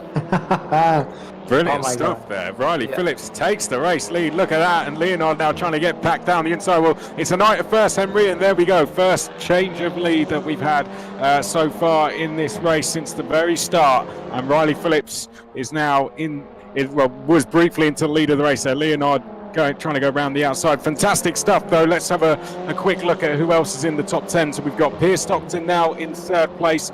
Nico Perez, we'll come back to the leaders in a quick sec, is fourth. Kemping then is in fifth place. Then we have Ian Veremans in sixth place, having a good race so far. Axel Sawyer's just behind there in eighth. Christoph Schinkel, 19th in the championship, sitting eighth in this race. Philippe Loriquet going very well after a good qualifying. Jay Shepherd, after a first lap off, is in 10th place. Xavier Bill once was in 22nd in this race, now in 11th, going very well. Jean-Baptiste is in 12th place, new entry, going along well in his first round. Eric Steinle, is 13th. Mathis Besson is in 14th place. Pierre-Andre Guillaume having perhaps one of his best rounds so far this season in 15th. Richard Johnson, newcomer for this race, hunting him down though. Then we have Patrice Fiorentino in 17th. Joe Richard is then in 18th place. Stephen Spitzau's 19th, and he is the last of the runners so far with some technical issues, it seems, for the rest of the field. But back to our leaders, Guillaume. Phillips is now leading here from Lienhard. Et vous l'avez vu, chers amis, il y a quelques instants, un peu plus d'une minute, changement de leader avec Riley Phillips qui a pris l'avantage sur Maxime Lienhard. On en parlait, laquelle des deux options le jeune Britannique allait-il prendre? C'était l'option de ne plus attendre et on l'a vu à l'approche du virage du pont, ce virage-ci l'épingle au creux même du circuit à l'entame du premier secteur. Riley Phillips a décidé d'aller à l'abordage à l'extérieur du triple gauche. Magnifique manœuvre de dépassement de la part de Riley Phillips qui est allé à l'abordage en profitant de l'aspiration dans la ligne droite de départ et d'arrivée. Riley en a profité pour surprendre son adversaire Maxime Lienhard. Nous sommes à bord de la numéro 50 en deuxième position. Riley Phillips qui en a profité pour prendre l'avantage dans le troisième double gauche, ce troisième gauche donc, qui ouvre ce circuit de Ledenon avant de refermer la trajectoire et de sceller sa manœuvre à l'approche de l'épingle du pont, le virage numéro 5. Les positions sont inversées, 6 dixièmes entre Riley Phillips et Maxime Lienhard. Maxime qui a encore un peu plus de 5 minutes pour tenter de renverser la vapeur et d'aller reprendre la victoire. Il ne reste pas beaucoup de temps pour tenter de contre-attaquer évidemment. On s'attendait à éventuellement ce que Riley Phillips tente ce genre de manœuvre dans les derniers instants de cette épreuve, mais c'était peut-être aussi prendre beaucoup de risques, sachant que Maxime Lienhard n'est pas né de la dernière pluie et que le doublé non seulement n'est pas chose facile, mais surtout quand vous ne disposez pas suffisamment de temps pour pouvoir vous rattraper en cas d'erreur, eh bien c'était peut-être trop de risques, en tout cas une option que Riley Phillips n'a pas voulu tenter. Il est passé devant, il est occupé à tenter de creuser l'écart avant de franchir le drapeau à damier pour de bon. Sera-ce la victoire pour Riley Phillips? Sera-ce la victoire pour Maxime Lienhard? Pourra-t-il contre-attaquer dans les 5 dernières minutes de cette première épreuve de la soirée? Réponse d'ici quelques instants, en tout cas 7 dixièmes, l'écart qui augmente légèrement à l'avantage de Riley en première position. Troisième place toujours dans les mains de Pierre Stockton qui a priori devrait terminer sur la troisième marche du podium devant Nico Perez et Tom Kemping, votre top 5 provisoire. À l'écran, nous avons un peu plus la numéro 33 de l'un de nos nouveaux venus dans cette épreuve. Il s'agit de Jean-Baptiste Angelini, sous le couleur du team M3M, qui navigue pour l'instant en 12e position. Une bonne première épreuve de la part de Jean-Baptiste, que nous avions à notre micro avant le départ de cette épreuve. 11e place, avec 6 dixièmes de retard seulement sur Xavier Veil, juste devant lui. On est à bord de Jean-Baptiste Angelini, merci Andrew Phillips à la réalisation. Xavier Veil en 10e position, une très très belle remontée de la part de Xavier Veil quand on se souvient qu'il était parti en tête à queue à la conclusion du premier tour et s'était retrouvé en 22e et dernière position. On sent que Xavier est à l'aise sur ce circuit de Ledenon. Et voilà la bagarre là pour l'instant entre Jay Shepherd et Jean-Baptiste Angelini. Est-ce que le Français nouveau venu de la compétition va pouvoir contenir les assauts de Jay Shepherd, un habitué évidemment de cette compétition virtuelle? Nous l'avions lors du championnat européen la saison passée, nous l'avons avec nous depuis l'entame de la série, de la Winter Series, mis en place donc depuis maintenant quelques semaines. On est d'abord ici avec Jay Shepherd qui va devoir s'en remettre à une nouvelle occasion pour peut-être doubler Jean-Baptiste Angelini et pourquoi pas Xavier Vettel, puisqu'il n'a non pas une mais deux places qui lui tendent les bras, ce qui pourrait être potentiellement un top 10 au terme de cette épreuve. On le rappelle que le pilote en 6e position s'élancera en pole position pour la deuxième épreuve de par la règle du top 6 inversé. Pour l'instant, il s'agit de Ian Varemans en 6e position. Thank you, Chris. Oh no, Xavier Vettel's had another spin there, and I'll tell you what, he was almost collected there by Eric Steinlein, but what a shame, Henry, because I was just about to come to you and say how good of a recovery of this has been, but what a shame there, Xavier Vettel under the pressure, and that now puts Jean-Baptiste Angelini in the top 10 and makes this battle very important between these two. Shepherd and Angelini getting crossed up there, and I was about to say, Chris, I was echoing your thoughts there about how well Xavier Vettel, as Guillaume was so eloquently giving us the rundown in French there. Well, Xavier Vettel was doing, he made a couple of moves and he moved into the top 10, but you said that Jay Shepherd likes to get his elbows out. I think that he's not on into it again, and I think neither Shepherd nor Angelini are going to be on each other's Christmas card list. I know it's only January, but February rather. But I mean, that was some very, very close, no quarter asked and none given. And have to see who's that? Is that the number 372 machine now getting into the mix there as well in that battle? Philippe Locriere, the Frenchman. It's Eric Steinlein. Is the other one. I do apologise. Steinlein trying to inject himself into proceedings as well. Great action down there. And now Max Bio, he worked so hard to get himself back into the top 10. He's back in 13th place, and I think he's probably not out of a complete contention for this battle because he is very quick. But and of course, the more that Shepherd and Angelini and Steinlein keep sort of knocking seven bells out of each other, then Xavier may catch them all back up again. But certainly very fraught down there. But up to the point, still half a second between our two leaders, Chris and Guillaume. I'll tell you what, how was Jay Shepherd still in 10th? I mean, he was facing the wrong way going into the last corner, and then he was facing the wrong way into turn 2. And he's still in 10th with a 1.2 second gap. I don't know how this happened. I'll tell you what, this is going to be a good result for Ian Veremans. We'll come back to the lead battle in just a sec, but Ian Veremans is going to be the one to pick up reverse grid pole. The top 6 will be reversed for the second race. But Guillaume, Max Leonard, it looked as if one stage of Riley Phillips had escaped. Now Max Leonard is back. I think we're about to enter the final lap of the race. He's run a little bit wide there, but I'd say this battle for the lead is not over just yet. Yeah, absolutely. And we're about to conclude lap 18 into 19 in just a few seconds. And now the pressure is on Riley Phillips. He closed the option 1 to go for the move quite early into that last stage of the race. He could have decided otherwise to wait for the last or penultimate lap to do so, but right now this is up to Maxime Leonard. We are on board with him in second place. This is up to him. Try to switch positions if he can in the more than 3 kilometers or so before the end of this lap. But we know Riley, those two know each other quite well as well, the way they're both driving, and this is certainly not an easy track to overtake on, but we've seen quite a lot of maneuvers at the start of this race, but there's not a lot of time remaining for Maxime Leonard, and can he be close enough? I doubt it actually, that he can be close enough to try to go for the move. 0.8 of a seconds down now as we're entering second sector. I think if Riley keeps all doors shut until the end of this lap, this will be another victory for him. Oh no, this doesn't look like it's going to end well. Jean-Baptiste Angelini, Eric Steinley, Xavier Ville, all together. Three of them. Don't know if they're all going to make it out of this final section of corners, to be honest. Let's see if they do. Jean-Baptiste Angelini, that isn't going to end well, and it hasn't. He's gone into the back of Eric Steinley, and Xavier Ville has felt the brunt of it. Where is our race leader? Because very soon he's going to be the race winner. Here he is, Riley Phillips. Henry, what a drive this has been. He's held off the pressure from Max Leonard. Looks like he's going to take victory. Well, there's that black car of Spitales not far in front of them, but we're only 2 corners from home. And I looking at Max Leinhardt, he did a very good first half of the lap. But I mean, this is Super Bowl Sunday, and Max Leinhardt is definitely into the last gasp Hail Mary area. But Chris, here he comes to take the win. Mr. Phillips.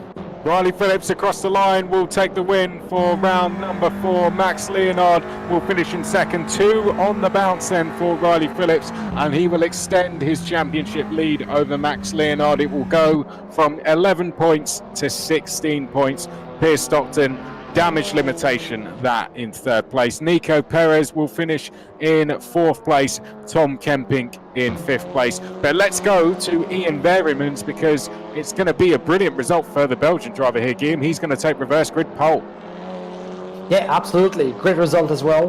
One of the names, certainly one of the most surprising results in this race. Ian Berrymans in 6th. Hats off as well to Nico Perez. Once again, very strong performance from Nico. But I'd like to say that the man on your screen, Jean-Baptiste Angelini, is certainly the biggest surprise of this race. I don't know what you guys think, but for his first race in the series and his first performance on the virtual Ledenon racetrack, he managed to finish 12th and was close to finish within the top 10. So great performance from him, and he seemed to be, by the look of it, he seemed to be very comfortable and very on the pace all race long. Fantastic stuff as we come across the line. Jay Shepherd, what a race he had, Henry. I mean, to walk away with 10th and all of that, I don't know how he's done it. Eric Steinley in 11th, Jean-Baptiste Angelini 12th. Brilliant debut for him. Xavier Ville, a good result in the end, 13th place, considering where he was at one stage. Besson next, Richard Johnson, a good debut for him. In 15th place, but I tell you what, the gloves are going to be off around that 10th place spot, Henry, aren't they? With Jay Shepherd in that area as well, the likes of Xavier Ville, Jean-Baptiste Angelini, they're going to be going at it in that second race, surely.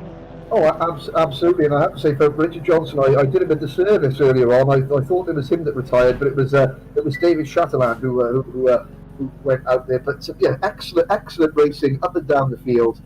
You have to feel sorry for Stockton in 3rd place. They had a bit of a lonely run, to be honest with you. He couldn't quite, Piers couldn't quite keep with the 2 leaders, but he had more than enough in hand over sort of Nico Perez and Berrymans and Kempinick behind him. But a solid run and a great battle for the lead. I have to say, I'm very, very impressed with my first ever virtual race. Some excellent racing. Excellent racing and a really good battle for the win, and yeah, lots of battles for lower down the order as well. That 9th, 10th, 11th, 12th place scrap. If they all get through the first couple of corners cleanly in race 2 and they settle down, that's going to be one to watch throughout the second race. Well, we can all take a quick breath there while you guys get your breath back. I'm going to hand over to Riley Phillips. Riley, we only got a chance to have a very quick word with you, so good to have you back. Talk us through that move you did for the race lead and what became then the race win. What a move that was.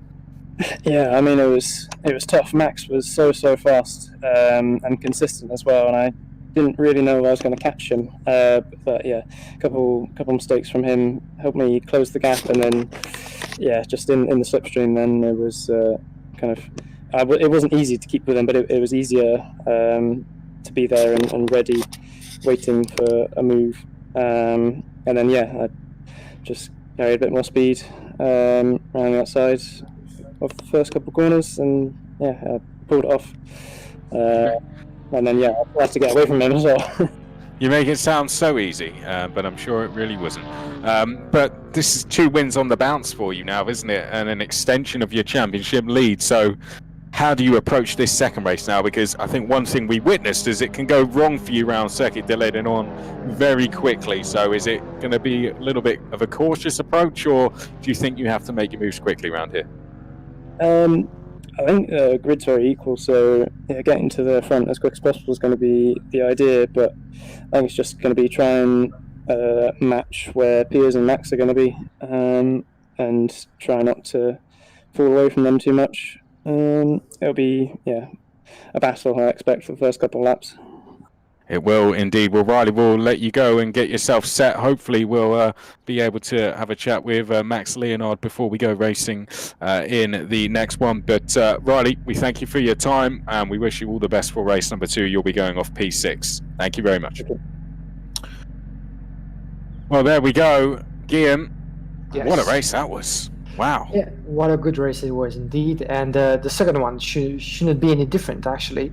Last year we had a blast when coming here for the first time in Ledenon, and once again, we were not disappointed at all to see the level of racing. I think Henry was quite impressed as well by the level of it and the pace of all those drivers, especially how close the racing was, and that's the beauty really of this series and the Fun Cup in itself.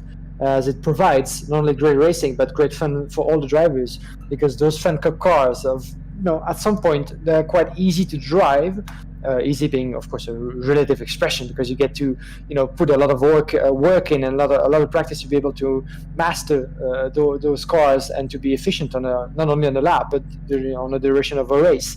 But those cars are basically fun to drive, and these are actually big cars, some of sort.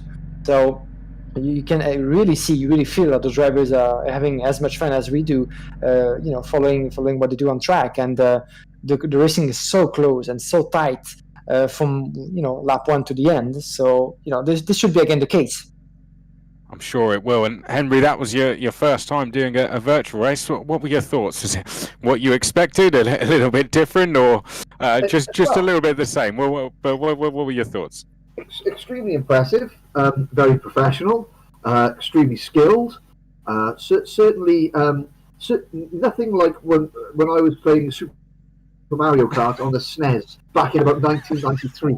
The last time that I really got to grips with a computer game. It's so incredible how far this has come. The whole online racing world. It's such a serious business now. The racing is very serious. The production value of the broadcast is so professional. Everything it's not any like bit of escapism. It's as real as it's going to get on a computer screen. Very impressed indeed. I'm going to be both Chris and Guillaume. I mean, who starting 5th and 6th now? Leonard and Phillips. Who gets through, say, traffic? They're not traffic because Veermans, Kempernick, Perez and Stockton are all very, very fast, capable drivers. But I think it's going to be who can get to the front first out of those will have the upper hand for the race, because certainly from 7th on back, they didn't quite have race-winning pace. I think so. I think it's going to be who can get through the quickest, isn't it? We will get Max Leonard in hopefully at the end of the stream, but we did get our word from our race winner, Riley Phillips. He's going to be going off 6, as you said, Henry. So that third row, it's going to be crucial to watch. How do you Max take on that approach? Is he? Well, I think he's just left us. But has he? Okay. Yeah. A quick. Sorry, one quick question, guys. Sorry to interrupt. I mean, as a newbie question, the drivers that retired from the opening race, do they get to start the second race? That's a long pause, isn't it? Yes. Yes, they would have done. Yeah, they can restart. Yeah.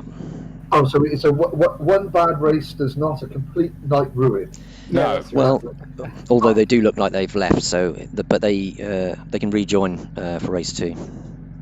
Right, I see. Okay, fair enough. Just curiosity answering the questions there. So, I mean, obviously, I was going to say those 3 drivers that retired, if they were on the grid for the second race, they're going to be coming hell for leather through the pack, trying to salvage something from their evening.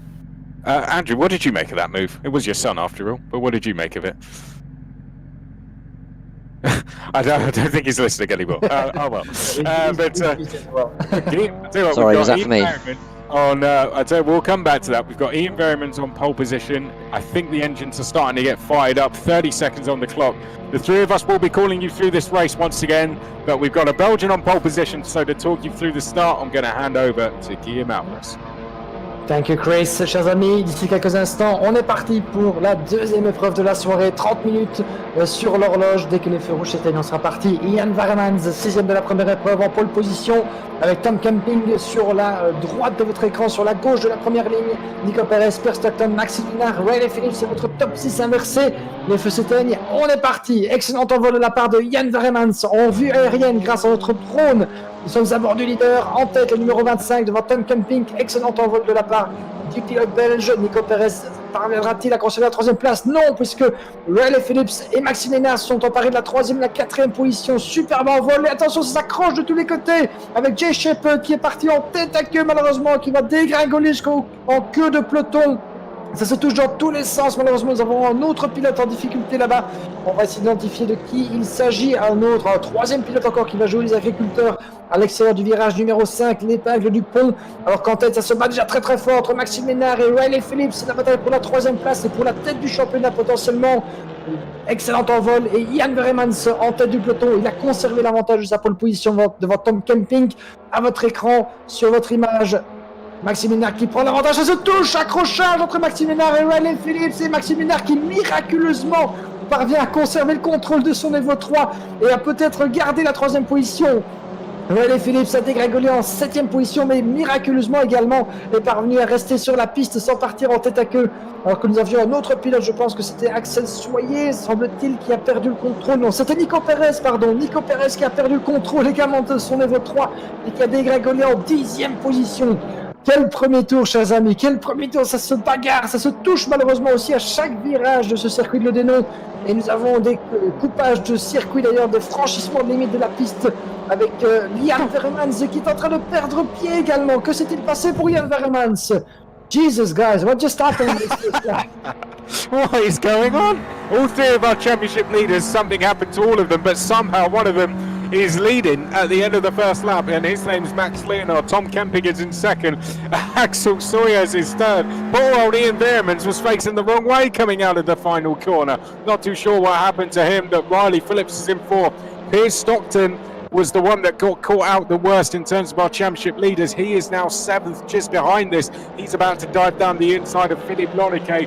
We are looking at Riley Phillips going around the outside of Jean-Baptiste Angelini. But what a hectic start it's been, Henry. All 3 championship leaders in the wars. Yeah, I mean, coming down to turn 5 on the opening lap, I think it was Max Leonard. He tried desperately he got crossed up, tried desperately to not hit Riley Phillips. And turned the car sideways, and Phillips sort of went off wide in sympathy. So that cost him time. And I saw Xavier Ville, and I think it was the number 82 of Perez, getting all crossed up. And there were 1 or 2 drivers using some very judicious, liberal use of track limits through the first couple of corners, and Varemans as well.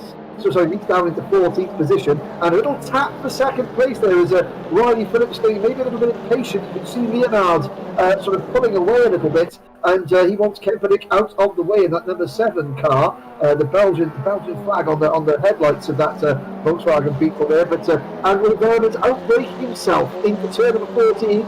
That's going to give Phillips a run up the hill towards the start-finish line, and Phillips should be in the 2nd place, but now the chase is on, and those 2 dark blue livery cars, that's the MT races, that's Jean-Baptiste and Sawyers. It's a little bit stuck turn 1, guys. Just a little bit, Riley Phillips having to muscle his way through, but has now run wide. I think a slap on the wrist for Tom Camping there. That was far too aggressive, in my opinion, to be cutting across Riley Phillips like that. But I think he has noticed what he's done, and he's now allowed Riley Phillips back through as Axel Sawyers is now going to try and get past him. Jean-Baptiste Angelini having a fantastic debut there in 5th place. He's got Piers Stockton trying to come down the inside. They're 2 by 2. Sawyers down the inside of Camping, and then Stockton down the inside of Jean-Baptiste Angelini. And yes, oh my God, indeed, Guillaume, as now Piers Stockton goes past Tom Camping, and he's into 4th place, and he's picking his way through this very quickly indeed. The next on his list, Guillaume, is going to be Axel Sawyers. Yeah, what a start of a race. Quel début de course, chers amis. 5 minutes presque dans cette seconde épreuve de la soirée. Et Maxime Linard, eh bien, qui en a profité pour se porter en tête avec déjà 4 secondes, 5 secondes désormais d'avance sur Riley Phillips, le pilote britannique qui n'a malheureusement pas eu cette chance de pouvoir s'infiltrer dans le peloton de tête et de prendre la poudre d'escampette, puisqu'il a dû donc se défaire du trafic à coup de portière évidemment, puisque la compétition depuis le début, depuis l'extinction des feux, est très très serrée. Ça joue les coudes, ça joue les portières, et certains des protagonistes eh bien, l'ont payé cher malheureusement, comme Ian Varemans, le poleman, qui est parvenu à garder la première position durant seulement un tour, l'espace d'un tour, puisque avant même de franchir la ligne droite de départ et d'arrivée pour boucler ce premier tour, eh bien, il partait en tête à queue. Était-ce une faute de pilotage? Était-ce un contact? On n'a pas bien vu, malheureusement, ça s'était allé très très rapidement, mais conséquence, eh bien, Ian Varemans s'est retrouvé en 13e position dans le classement. D'autres pilotes, malheureusement, n'ont pas eu la même réussite, ont été tout aussi malchanceux que Ian Varemans au premier tour. Jay Shepherd qui a rétrogradé en 11e position. Nico Perez qui avait terminé à une excellente 4e place lors de la première épreuve a dégringolé en 9e position. Ça a permis à certains évidemment de se distinguer. Nous sommes ici à bord de... On va essayer d'identifier d'ailleurs de qui il s'agit, mais je pense que c'est la bataille entre Mathis Besson et Jean-Baptiste Angelini qui est en 7e position. Oui, Axel Soyer, voilà, vous avez à l'écran Axel Soyer qui est en 4e position, en grosse bagarre avec Pierre Stockton en 3e place, poursuivi plus bas derrière sur votre écran par Tom Kemping, 5e, juste devant. En 6e position, le numéro 372, il s'agit bien évidemment de Philippe Loriquet, et le nouveau venu dans cette épreuve, Jean-Baptiste Angelini, qui fait du très très bon boulot. Il a manqué le top 10 de peu, 12e lors de la première manche, et ici il est occupé à se refaire une santé. 6 dixièmes de retard sur Philippe Loriquet en 6e position, 7e place donc pour Jean-Baptiste Angelini. Ça se bat à tous les étages dans cette première partie d'épreuve, et que ce serait mon Dieu, mais Maxime Linard est peut-être celui qui en a le mieux profité. 4 secondes de mieux sur Riley Phillips. La bataille est lancée entre les deux protagonistes de la première épreuve du championnat. Riley qui va devoir se cracher dans les mains pour tenter de refaire son retard après ses ennuis des premiers tours, mais tout profit donc pour Maxime Linard de peut-être creuser cet écart de plus en plus et aller chercher la victoire qui peut-être lui tend les bras. En attendant, on va suivre de très très près également la bataille plus loin qui nous occupe entre Christophe Schinkel, c'est plus loin dans le classement, avec Steven Spittals qui malheureusement n'a pas connu la première épreuve qu'il aurait voulu en termes de résultats bruts. C'est la bataille pour la 14e place et un accrochage là-bas semble-t-il. Est-ce que c'est Steven Spittals qui vient de... effectivement, malchance à nouveau pour Steven Spittals, le numéro 149, qui a perdu légèrement le contrôle, qui a traversé la piste juste avant le triple gauche et il a perdu quelques positions de l'aventure. Il est 17e pour l'instant. Thank you, Chris. Jean-Baptiste Angelini, we look at here, eventful race for him so far. It seems to be somewhat settling down. I say that, Henry, but they're going to be approaching the final corner shortly, and that's where we see people facing the wrong way going into the corner at times, as proven in race one. But I tell you what, as a commentator, this is a great race to watch. I couldn't imagine being in race control and watching this race, because you'd be worried if you had enough paper to get through it all, because hectic race so far that we're picking up here. Axel Sawyers versus Philippe Loriquet. Philippe Loriquet trying to get down the inside, and it looks like that is move complete, and he's going to go into 5th. Looks like he might actually allow Axel Sawyers back through, so might have been contact before the corner there. But great battle here going on for 5th place. 5 in it as they work their way down to the last corner, Henry. Yeah, you can certainly calm down for a couple of corners, Chris. Great race. I mean, yeah, thank goodness there's no race directors in this. There's no clerk of the course, because they would be busy. At the end of this, here's on board with we're chasing Nico Perez, so we're on board with Jean-Baptiste going into turn number 1 there. We've got 3 or 4 cars directly in front of him. Oh, and there goes Perez getting it sideways. He tries to make the move about Lockyer up on the inside of Lockyer there, and Lockyer loses a little bit of momentum. And this is going to give possibly Jean-Baptiste a chance to make a move on Perez there. So Mathis Besson just behind us there, and that's Besson, I think, going very wide around the outside in that sort of predominantly black with the pink and yellow stripes. The Jay Shepherd in the number 249 car is behind Besson, and Besson's going to be looking in his rearview mirror and going slightly nervous, I would imagine. Yeah, cue Darth Vader music, right? This is here comes Jay Shepherd, and he's done some things in this race already. I know Jay very well, and great racer he is. Here he comes down the inside, and that's going to be 9th place for him, Guillaume. So Jay Shepherd, we said he likes to get his elbows out. He's lived up to that. Maybe he was listening because he it's like he's had to prove his worth in that sense here. But he is now catching Jean-Baptiste Angelini. And round 2, can I hear between these two? This is going to get very tasty. Yeah, the Team Wasp driver has used his stinger a couple of times. Yes, there we go. There we go. I tell you what, let's jump on board with Jay Shepherd and let's just see what he tries on this next lap, Guillaume.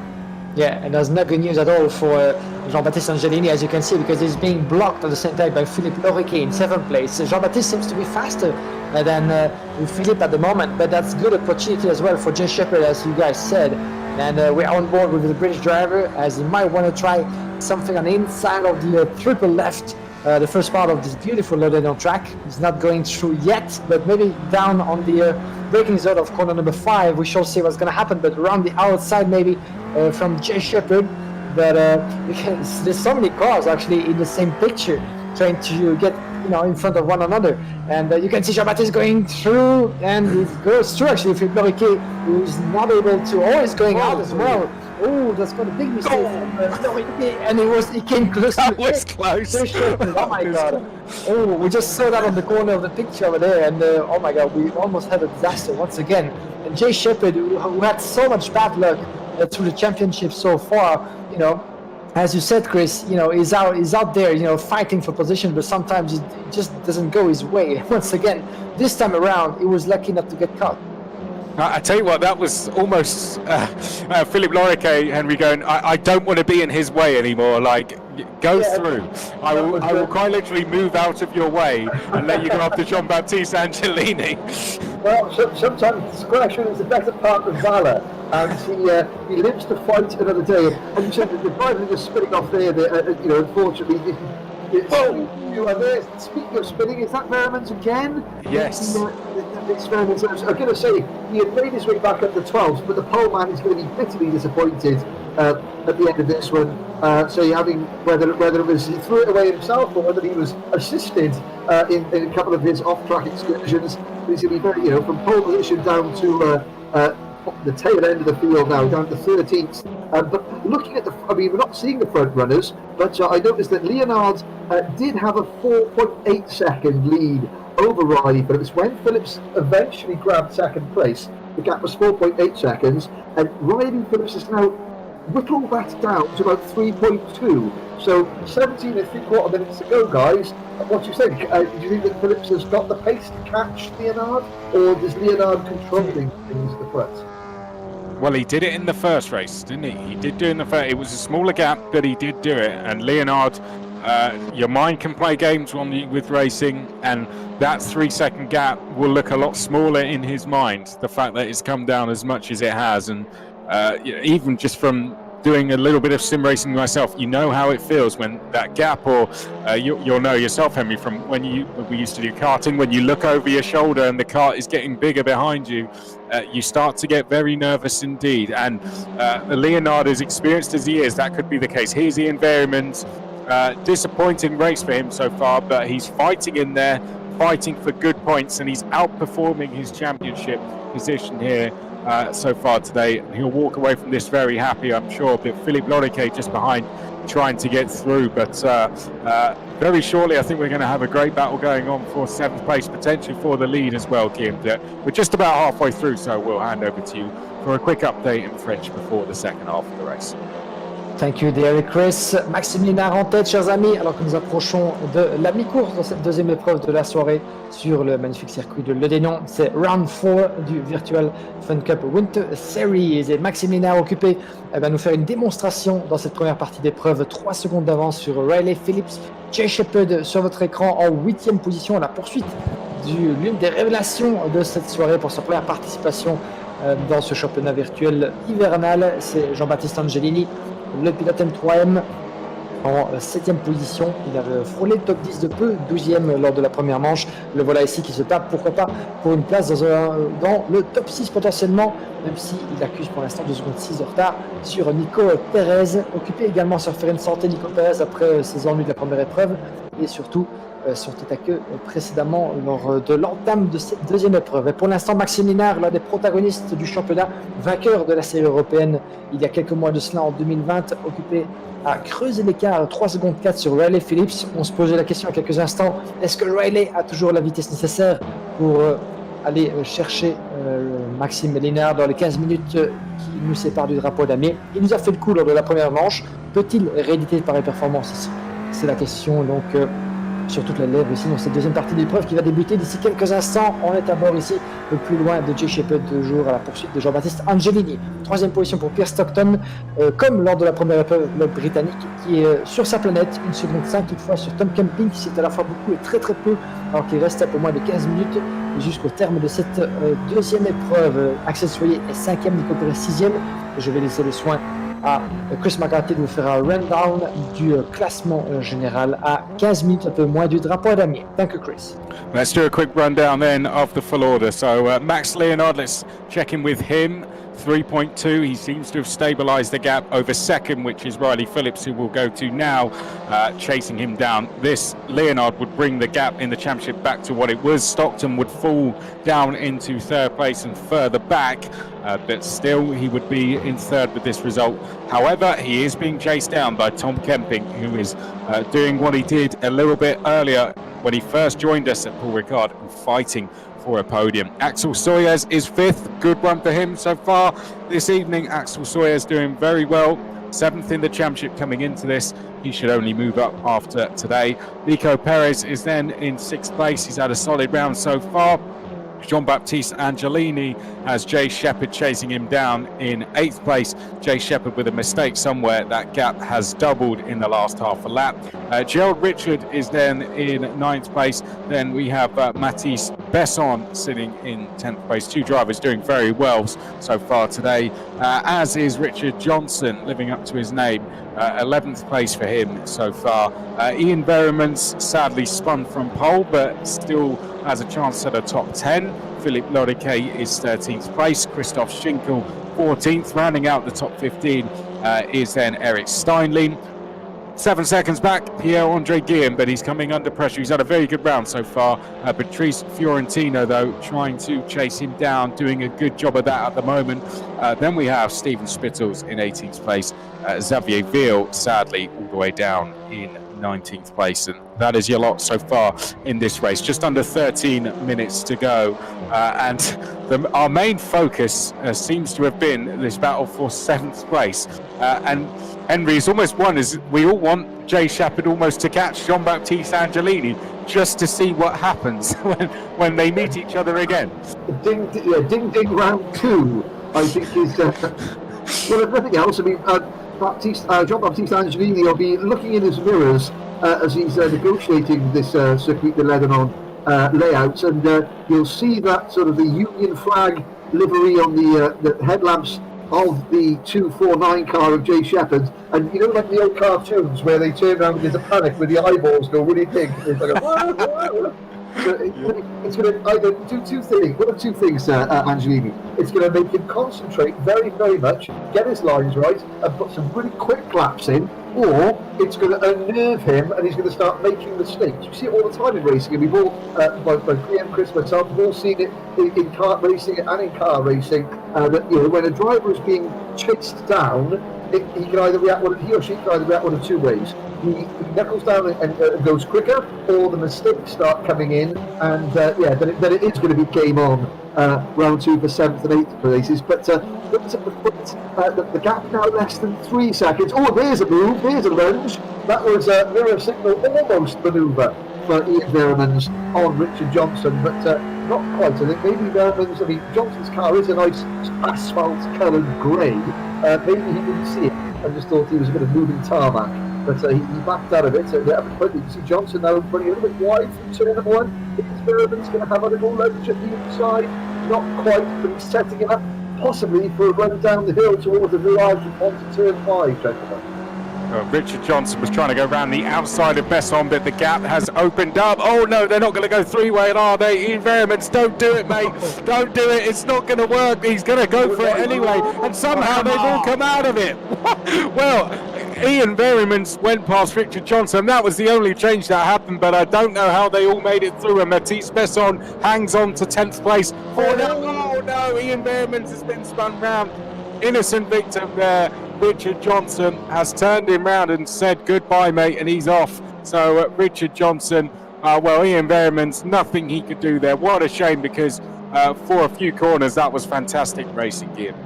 Yeah, such a shame once again for Ian Veremans being, put out of contention actually as he was starting from pole position, but he really didn't have anything for him in this race. And once again, he's gonna be forced to, try to decrease the gap, and once again having to, try to climb up the field, but he won't have much time to do so.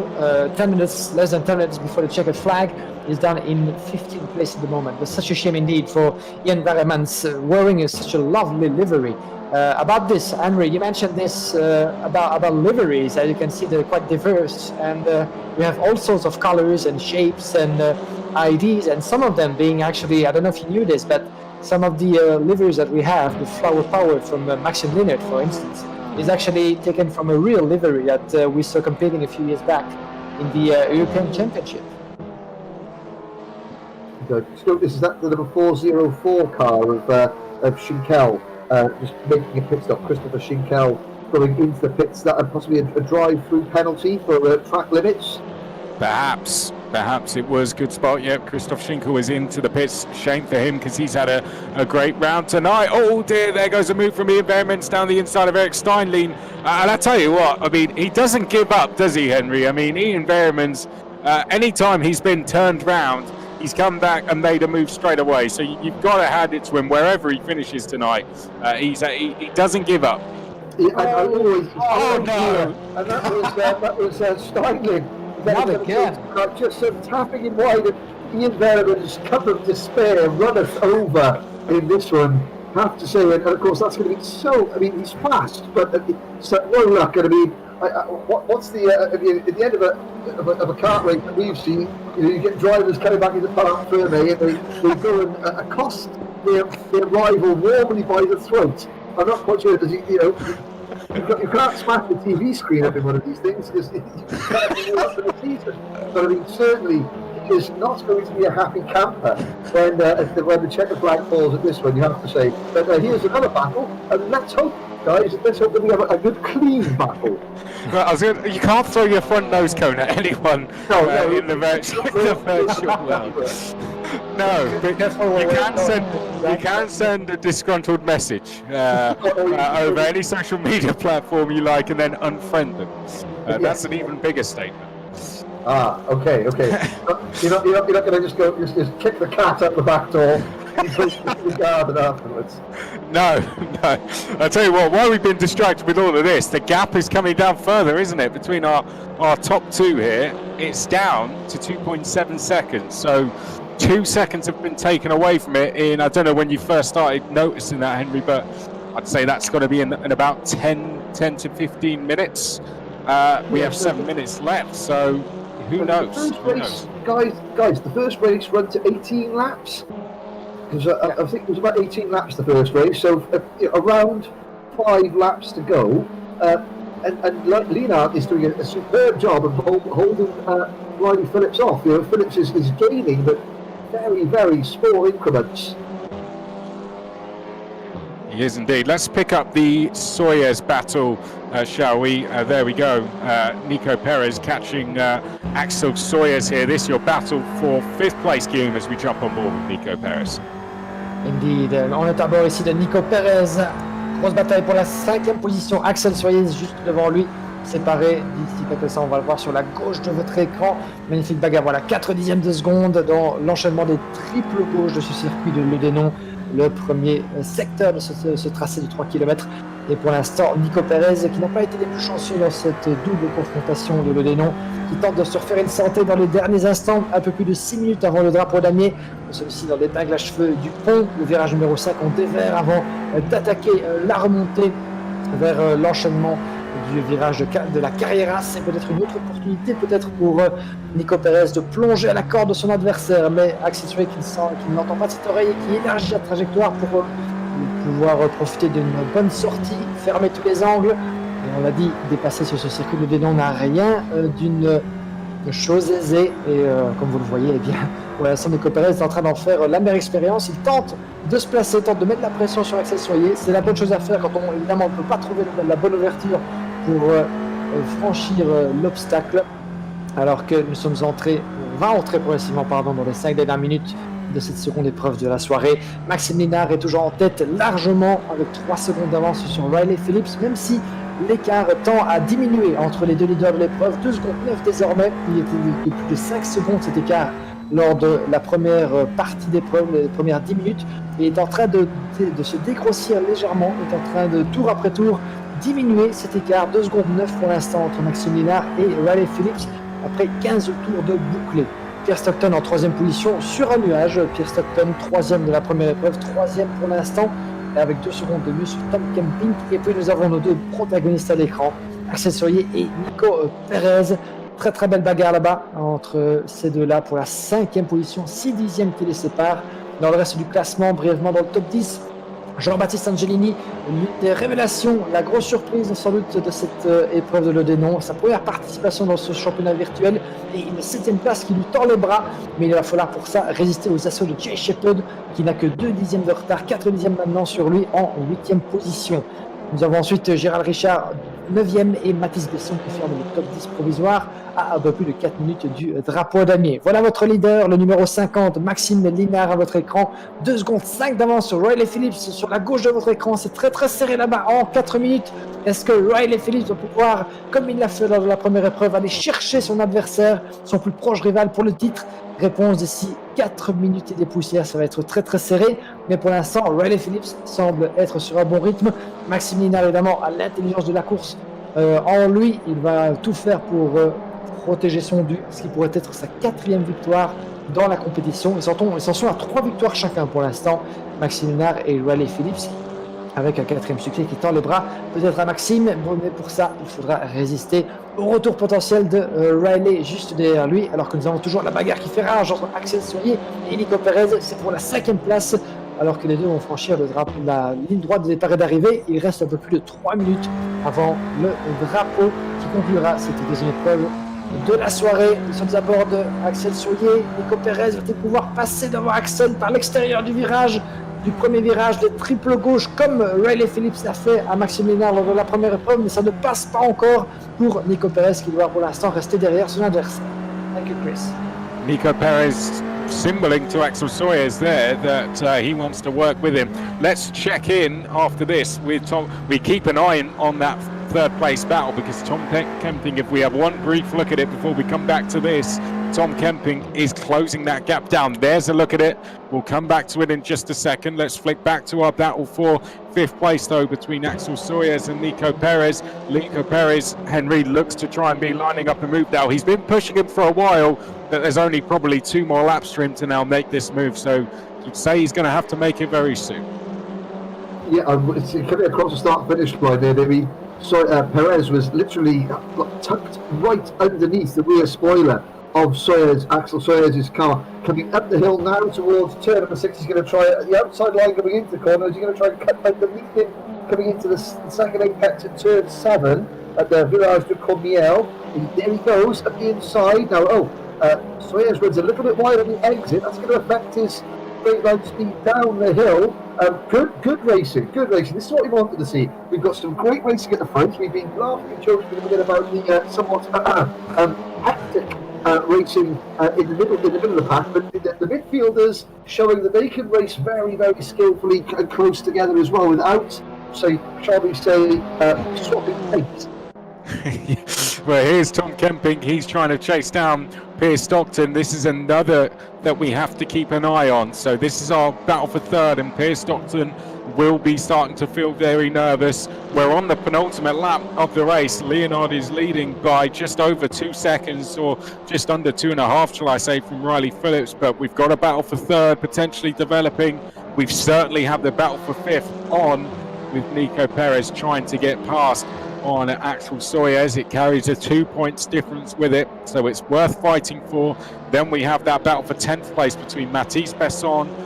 Then we have behind that Richard Johnson, and Philippe Loriquet is just behind that as well. But very shortly our leaders are about to make their way onto what will be the final lap of the race. Max Leonard shortly working his way down to the final few corners. But here's Nico Perez versus Axel Soyez here. Indeed, Chris, the last 30 seconds of this race, and the battle is on right now still between Axel Soyez and Nico Perez, battle for 5th place, as we're heading towards checkered flag for this second race of tonight, and Maxime Lénard is on his way to win number 4 in this virtual championship, while Ryan Phillips took his 3rd victory. Maxime Lénard, d'ici quelques instants, il en reste 8 secondes, chers amis, sur votre écran. 8 secondes avant la conclusion de cette deuxième épreuve de la soirée. Voilà, le chrono est arrivé à 0. Nous sommes dans le 19e et dernier tour de cette épreuve. Maxime Lénard en tête, 2 secondes 7 d'avance sur Riley Phillips. Une dernière bataille à suivre, c'est celle qui nous occupe sur les écrans avec Axel Soyez et Nico Perez dans leur dernier tour également. 19e et dernier tour entamé pour nos 2 protagonistes. Et pour l'instant, la bataille, la 5e place, toujours dans les mains de Axel Soyez. Nico Perez n'a plus que 3 km et des poussières pour tenter de prendre l'avantage, aller le déloger de ce top 5, peut-être au freinage de l'épingle du pont là-bas en élargissant sa trajectoire, mais ça ne passe toujours pas pour Nico Perez malheureusement, qui tente de sortir mieux juste entre lui et le vibreur à l'extérieur de la piste, mais Axel Soyez qui pour l'instant ferme toutes les portes. Alors que le chrono est arrivé à son terme, nous sommes de retour avec notre leader et futur vainqueur certainement, Maxime Lénard, qui sera parvenu à contenir les assauts de Riley Phillips juste derrière lui, alors que derrière Nico Perez, 6e position, est passé devant Axel Soyez. Est-ce qu'on a eu le changement de position? Did we have a switch of positions, guys, for 5th place? As it seems, Nico Perez up in 5th place, I think, no. Or did we just miss it? No. Axel Soyez is still there, but there's a gap, but I think Leonard's about to take the win here, Guillaume. Indeed, so still in 5th and 6th place. In the meantime, this will be victory. There he goes, victory for Maxime Lénard. Magnifique victoire pour Maxime Lénard, le pilote du Belgian Very Club et de M3M au volant de cette magnifique 50 Flower Power. 4e victoire de la saison, la première de la soirée pour Maxime qui l'emporte avec 2 secondes 7 de mieux sur Riley Phillips. 3e position pour Pierre Stockton, 4e place pour Tom Kempling et Axel Soyez. Le voici à votre écran qui va franchir la ligne d'arrivée en 5e position, avec 3 secondes de mieux sur Nico Perez qui a sans doute commis une petite erreur et qui va devoir se contenter de la 6e place. Plus là derrière, la bataille fait encore rage là-bas et touchette entre Mathis Besson et s'agissait-il de Philippe Loriquet? Effectivement, Mathis Besson qui a été poussé en dehors des limites de la piste par Philippe Loriquet. Alors ça va être très très sérieux jusqu'au bout et malheureusement nous avons Richard Thompson qui se fait pousser en dehors de la piste dans le dernier virage avant la remontée pour la ligne d'arrivée. Et voici donc, chers amis, cette 2e épreuve de la soirée qui se conclut de manière un peu chahutée pour certains, mais victoire pour Maxime Lénard. Et d'ici quelques instants, on va vous faire donc le rundown complet de cette classification avant de passer aux traditionnelles interviews d'après course. Oh, and what just happened there? That's what I call a Hanover race. Well, there you go. Ended with a bang, didn't it? There you go. Yeah. That's all we can say about that one. That's the race over. Top 3 in the championship, top 3 on track. What did you make of it all, Henry? That's your first time doing esports. Did it compare to anything you've commentated on? You've done a lot in real life, of course. Did it compare to anything, or would you say that's a unique series in the Virtual Fun Cup Esports Championship? Well, I mean, obviously there are elements of it that compare to any top class race that I've covered. You know, the racing at the front, extremely close. So in terms of that, obviously there's easily comparisons to, I hate to say it, so you know, real world racing, and obviously the midfield section, a little bit of a bumping and barging that you don't always see in sort of kart racing. I mean, looking at the last lap there, I think it was Mathis Besson and Richard Johnson there. They came together coming down the hill out of turn 13, and Besson was sort of like nerfed into the gravel a little bit, but then Mr. 372 of Philippe Loriquet really took a chunk out of Johnson's car at the very bottom of the hill, and I think at the end of the race you saw drivers taking revenge, which you don't always see in the real world there, but of course, you know, a couple of damaged pixels, shall we say. But no, gentlemen, overall, very, very impressive indeed. I think you were saying amongst yourselves that it doesn't always quite get as physical as this, but maybe that's something to do with the track layout.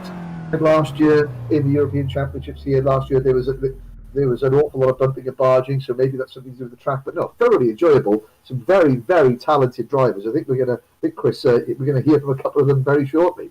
Yeah, let's start with our race winner, Guillaume. I'll hand you to speak to our race winner, Max Leonard. Yes, indeed. Thank you, Chris. Bonsoir, Maxime. Bienvenue. Bonsoir Guillaume, comment ça va? Ça va très bien, et vous? Belle course. Ça va. Ouais, difficile, mais surtout au début. Et puis après, c'était de la gestion. Oui, parce qu'on a vu vraiment deux visages, en quelque sorte. La première épreuve où vous avez dominé la majorité, puis Raleigh est parvenu à reprendre l'avantage à quelques minutes de l'arrivée. Ici, on a senti qu'il y avait un petit peu de trafic, surtout dans les premiers tours, qui vous a permis vraiment de creuser l'écart et de le conserver. Oui, c'est ça. C'était une course assez particulière parce que j'ai eu sans doute le meilleur départ que j'ai jamais fait sur Aceto. De la ligne. Donc, d'ailleurs, à un certain moment, j'ai cru que j'allais avoir un drive-through parce que j'avais raté le départ. J'avais volé le départ, mais apparemment c'était tout juste. J'ai eu juste le réflexe, j'ai fait une bottasse. Mais voilà, donc après, ça a failli me coûter cher parce qu'au final, je me suis retrouvé 3 de front dans le virage 1 à l'extérieur. J'ai failli me faire sortir. Et puis, j'ai réussi à garder la voiture et au final, ça m'a permis de me retrouver pas mal placé. Et puis du coup on s'est retrouvé, on était de nouveau avec Riley à deux à la bagarre. Et puis à un certain moment on était à 2 de front, je crois, dans la descente sur le droit rapide dans la cuvette. Et je pense qu'il m'a pas vu parce qu'il a essayé de prendre le virage comme si j'étais pas là, ce qui nous a envoyé tous les deux valdinguer chacun de notre côté. Et heureusement j'ai réussi à sauver la voiture. Lui il a fait un petit détour dans le bac à gravier, ce qui a fait que j'ai gagné pas mal de temps sur lui à cet endroit-là. Oui, et puis après, en direct, c'était limite un petit miracle quand on vous a vu garder la voiture sur la piste. Oui, non, j'allais être à l'équerre, je sais pas comment je l'ai sauvé, mais voilà. Ouais, donc très content de la course. Et après, oui, je savais que Riley était un peu plus vite que moi, donc c'était de gérer l'écart et sans pousser trop ce qui risquait de me faire de plus grosses erreurs qu'autre chose. Donc j'ai essayé juste de faire ce qu'il fallait pour garder assez d'avance sans trop forcer, quoi. Puis j'ai essayé de faire en sorte qu'il reste au minimum à 2 secondes. Et puis à la fin, j'ai commencé à faire des efforts justement parce qu'il fallait que je pousse un peu plus. Mais heureusement, ça a tenu. Et heureusement, on ne devait pas faire un tour de plus parce que je suis tombé en panne sèche dans le dernier virage sur le in-lap là. Donc voilà, tout juste. Ah, vous êtes carrément tombé en panne sèche après exactement. de la ligne. Waouh, donc ça s'est vraiment joué à rien. À rien, exactement. Eh voilà. bien, magnifique. Je vais résumer ça pour nos collègues. Merci beaucoup en tout cas pour cette belle performance à nouveau. D'après mes calculs, vous êtes à 10 points maintenant de Raleigh au championnat. Donc il reste encore 2 manches après celle-ci. On peut compter sur vous pour lui mener la vie dure jusqu'au bout. Bien sûr. Je suis là pour ça. Magnifique. Eh bien alors, on se revoit d'ici 2 petites semaines. Alors, on sera à Donington et puis on terminera à la maison, en quelque sorte, à Francorchamps. C'est ça. Merci beaucoup, Maxime. Thank you, Maxime. Guys, just a brief summary of what Maxime told us. Once again, very, very happy to be here. And he just told us very, very honestly that he may have had actually his best start in all his races he's done in Assetto Corsa in this race too. And actually, a small miracle happened when he was able to keep his car on the track after a bit of a tumble with Raleigh in the opening lap. But all in all, he was able to build on his gap, keep it all together. But actually, what happened just after crossing the start-finish straight and the checkered flag, he actually ran out of fuel. So he was very tiny in the end. Wow, just got across the line in time. Well, we also have Championship leader Riley Phillips with us. Henry is also with us as well, though, Henry. And before you leave us, Riley hears from me all the time. So I'll hand over to Henry to fire away with some questions with Riley Phillips for this one. Well, thanks, Chris. And it's certainly great to see Riley in action again, even if it's not on a real track like I was used to seeing him race when he was much younger. But I mean, Riley, we heard from Max's his view of that first lap incident where the two of you almost came together. Talk us through it from your perspective and just how difficult then was it to regain that ground and get back into second place? Yeah, I mean the first lap was quite interesting with all the incidents going on. But yeah, coming down the hill a bit about midway around the track, I just didn't see Max on the inside, and I didn't really expect him to be there. So I kind of turned in thinking there'd be room, and there wasn't. So I ended up almost taking him out. I think he had a half spin, and I went off wide into the gravel. But I think we both lost a fair bit of time to that. But he made quick work of it, and he got up to the front, so fair play to him. And then, by the time I'd got to second, the gap was too big to catch, and I couldn't quite get to him in the end. Yeah, because certainly for the first half of the race, the gap between the two of you was coming down. I think it was like 5 seconds when you initially got into second place. You got it down to 3 seconds quite quickly. At that point, do you still think that a potential battle for the win was on? Or did it become quite clear to you that Max wasn't making any mistakes and was just a little bit too far away? Initially, I thought there's no way I'll catch him, and then after maybe 2 or 3 laps, I was like, actually, with these lap times, I might be able to do something come at the very end of the race. And then, as it progressed, Max found more speed, and I got less consistent. The gap ended up being roughly 3 seconds, I think, for most of the latter half of the race. But still, now coming towards the second half of the season, a couple of rounds to go, obviously feeling quite confident that you can retain your gap at the top of the standings. Yeah, no, it should be an interesting last few races. Really looking forward to it. So yeah, anything can happen. That's racing. Oh well, congratulations, good effort this evening. And who have we got next, Chris?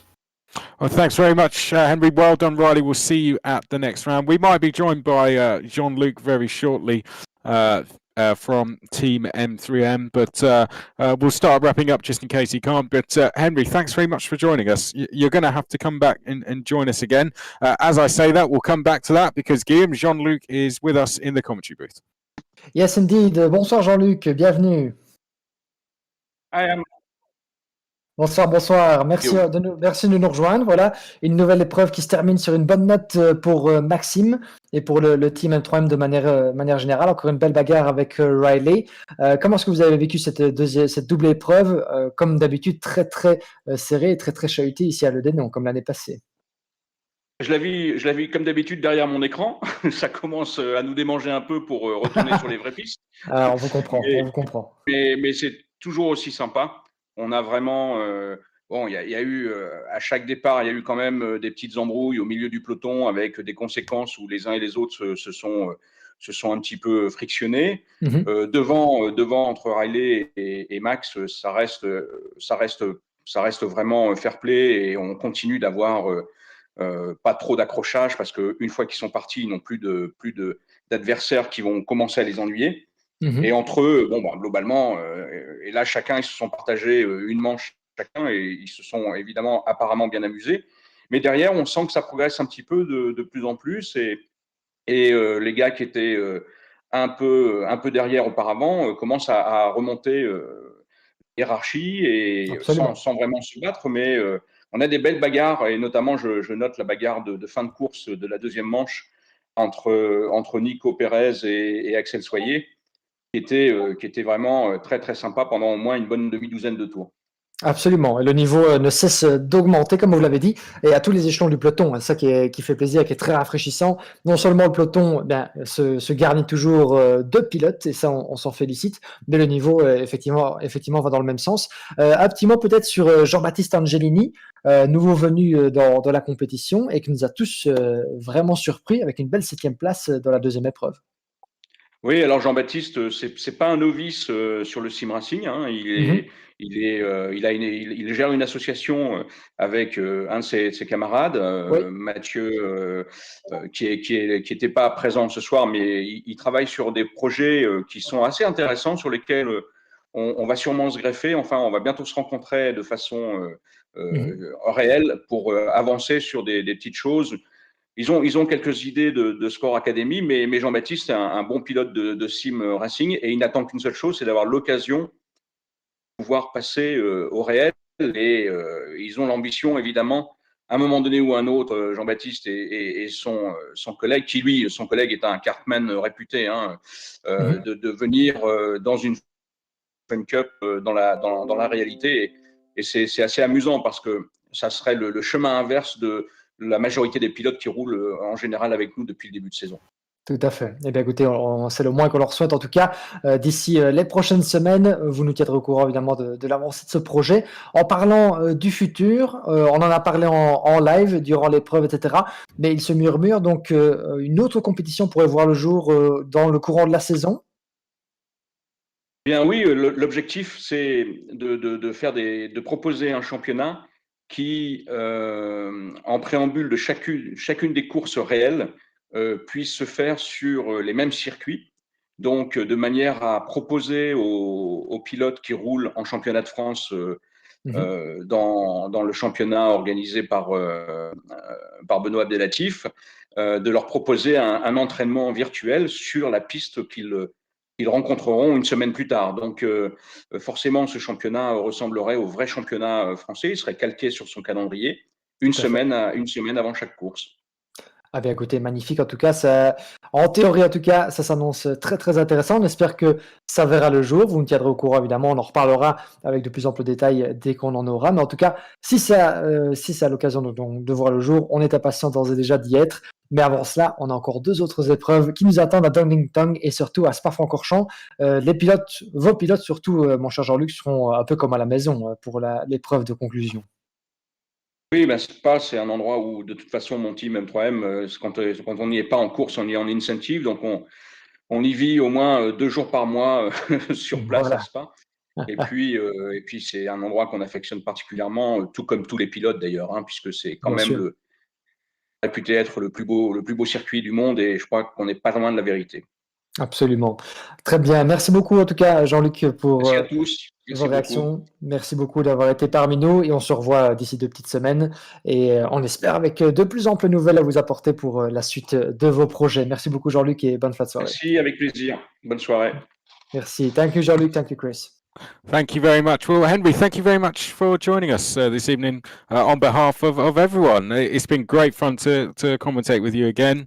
Will you be coming back and join us at some stage? Well, firstly, if you guys can have me back, I would be absolutely honoured to come back because a big thank you to both you, Chris, and to Guillaume for letting me sort of join you guys and help you out. A big thank you to Andrew and the team for putting this event on. What I would say, and coming away from this the first time, is that whether we've got two rounds to go, whether I'm helping you guys out or not, I want to see what happens. As a race fan, this has been a good enough quality for me to think, right, I want to know what happens for the rest of the season. The drivers, the championship has drawn me in as a race fan, not just as a commentator. So I can't wait to see what happens to the rest of the season. So thank you very much, guys, for having me. And it's been a fantastic experience. It's been our pleasure. And where can people listen to you this season? What's your plans for the rest of the year? Well, coronavirus permitting, no. I mean, I really signed up to go with the Motorsport UK British Kart Championship again. Myself and Anthony Jordan should be bringing you live coverage of all those rounds. The Rotax Max International Trophy from Le Mans in France, the British Kart Masters Grand Prix, Rotax Challenge Grand Finals, maybe even some Rotax Central European rounds as well.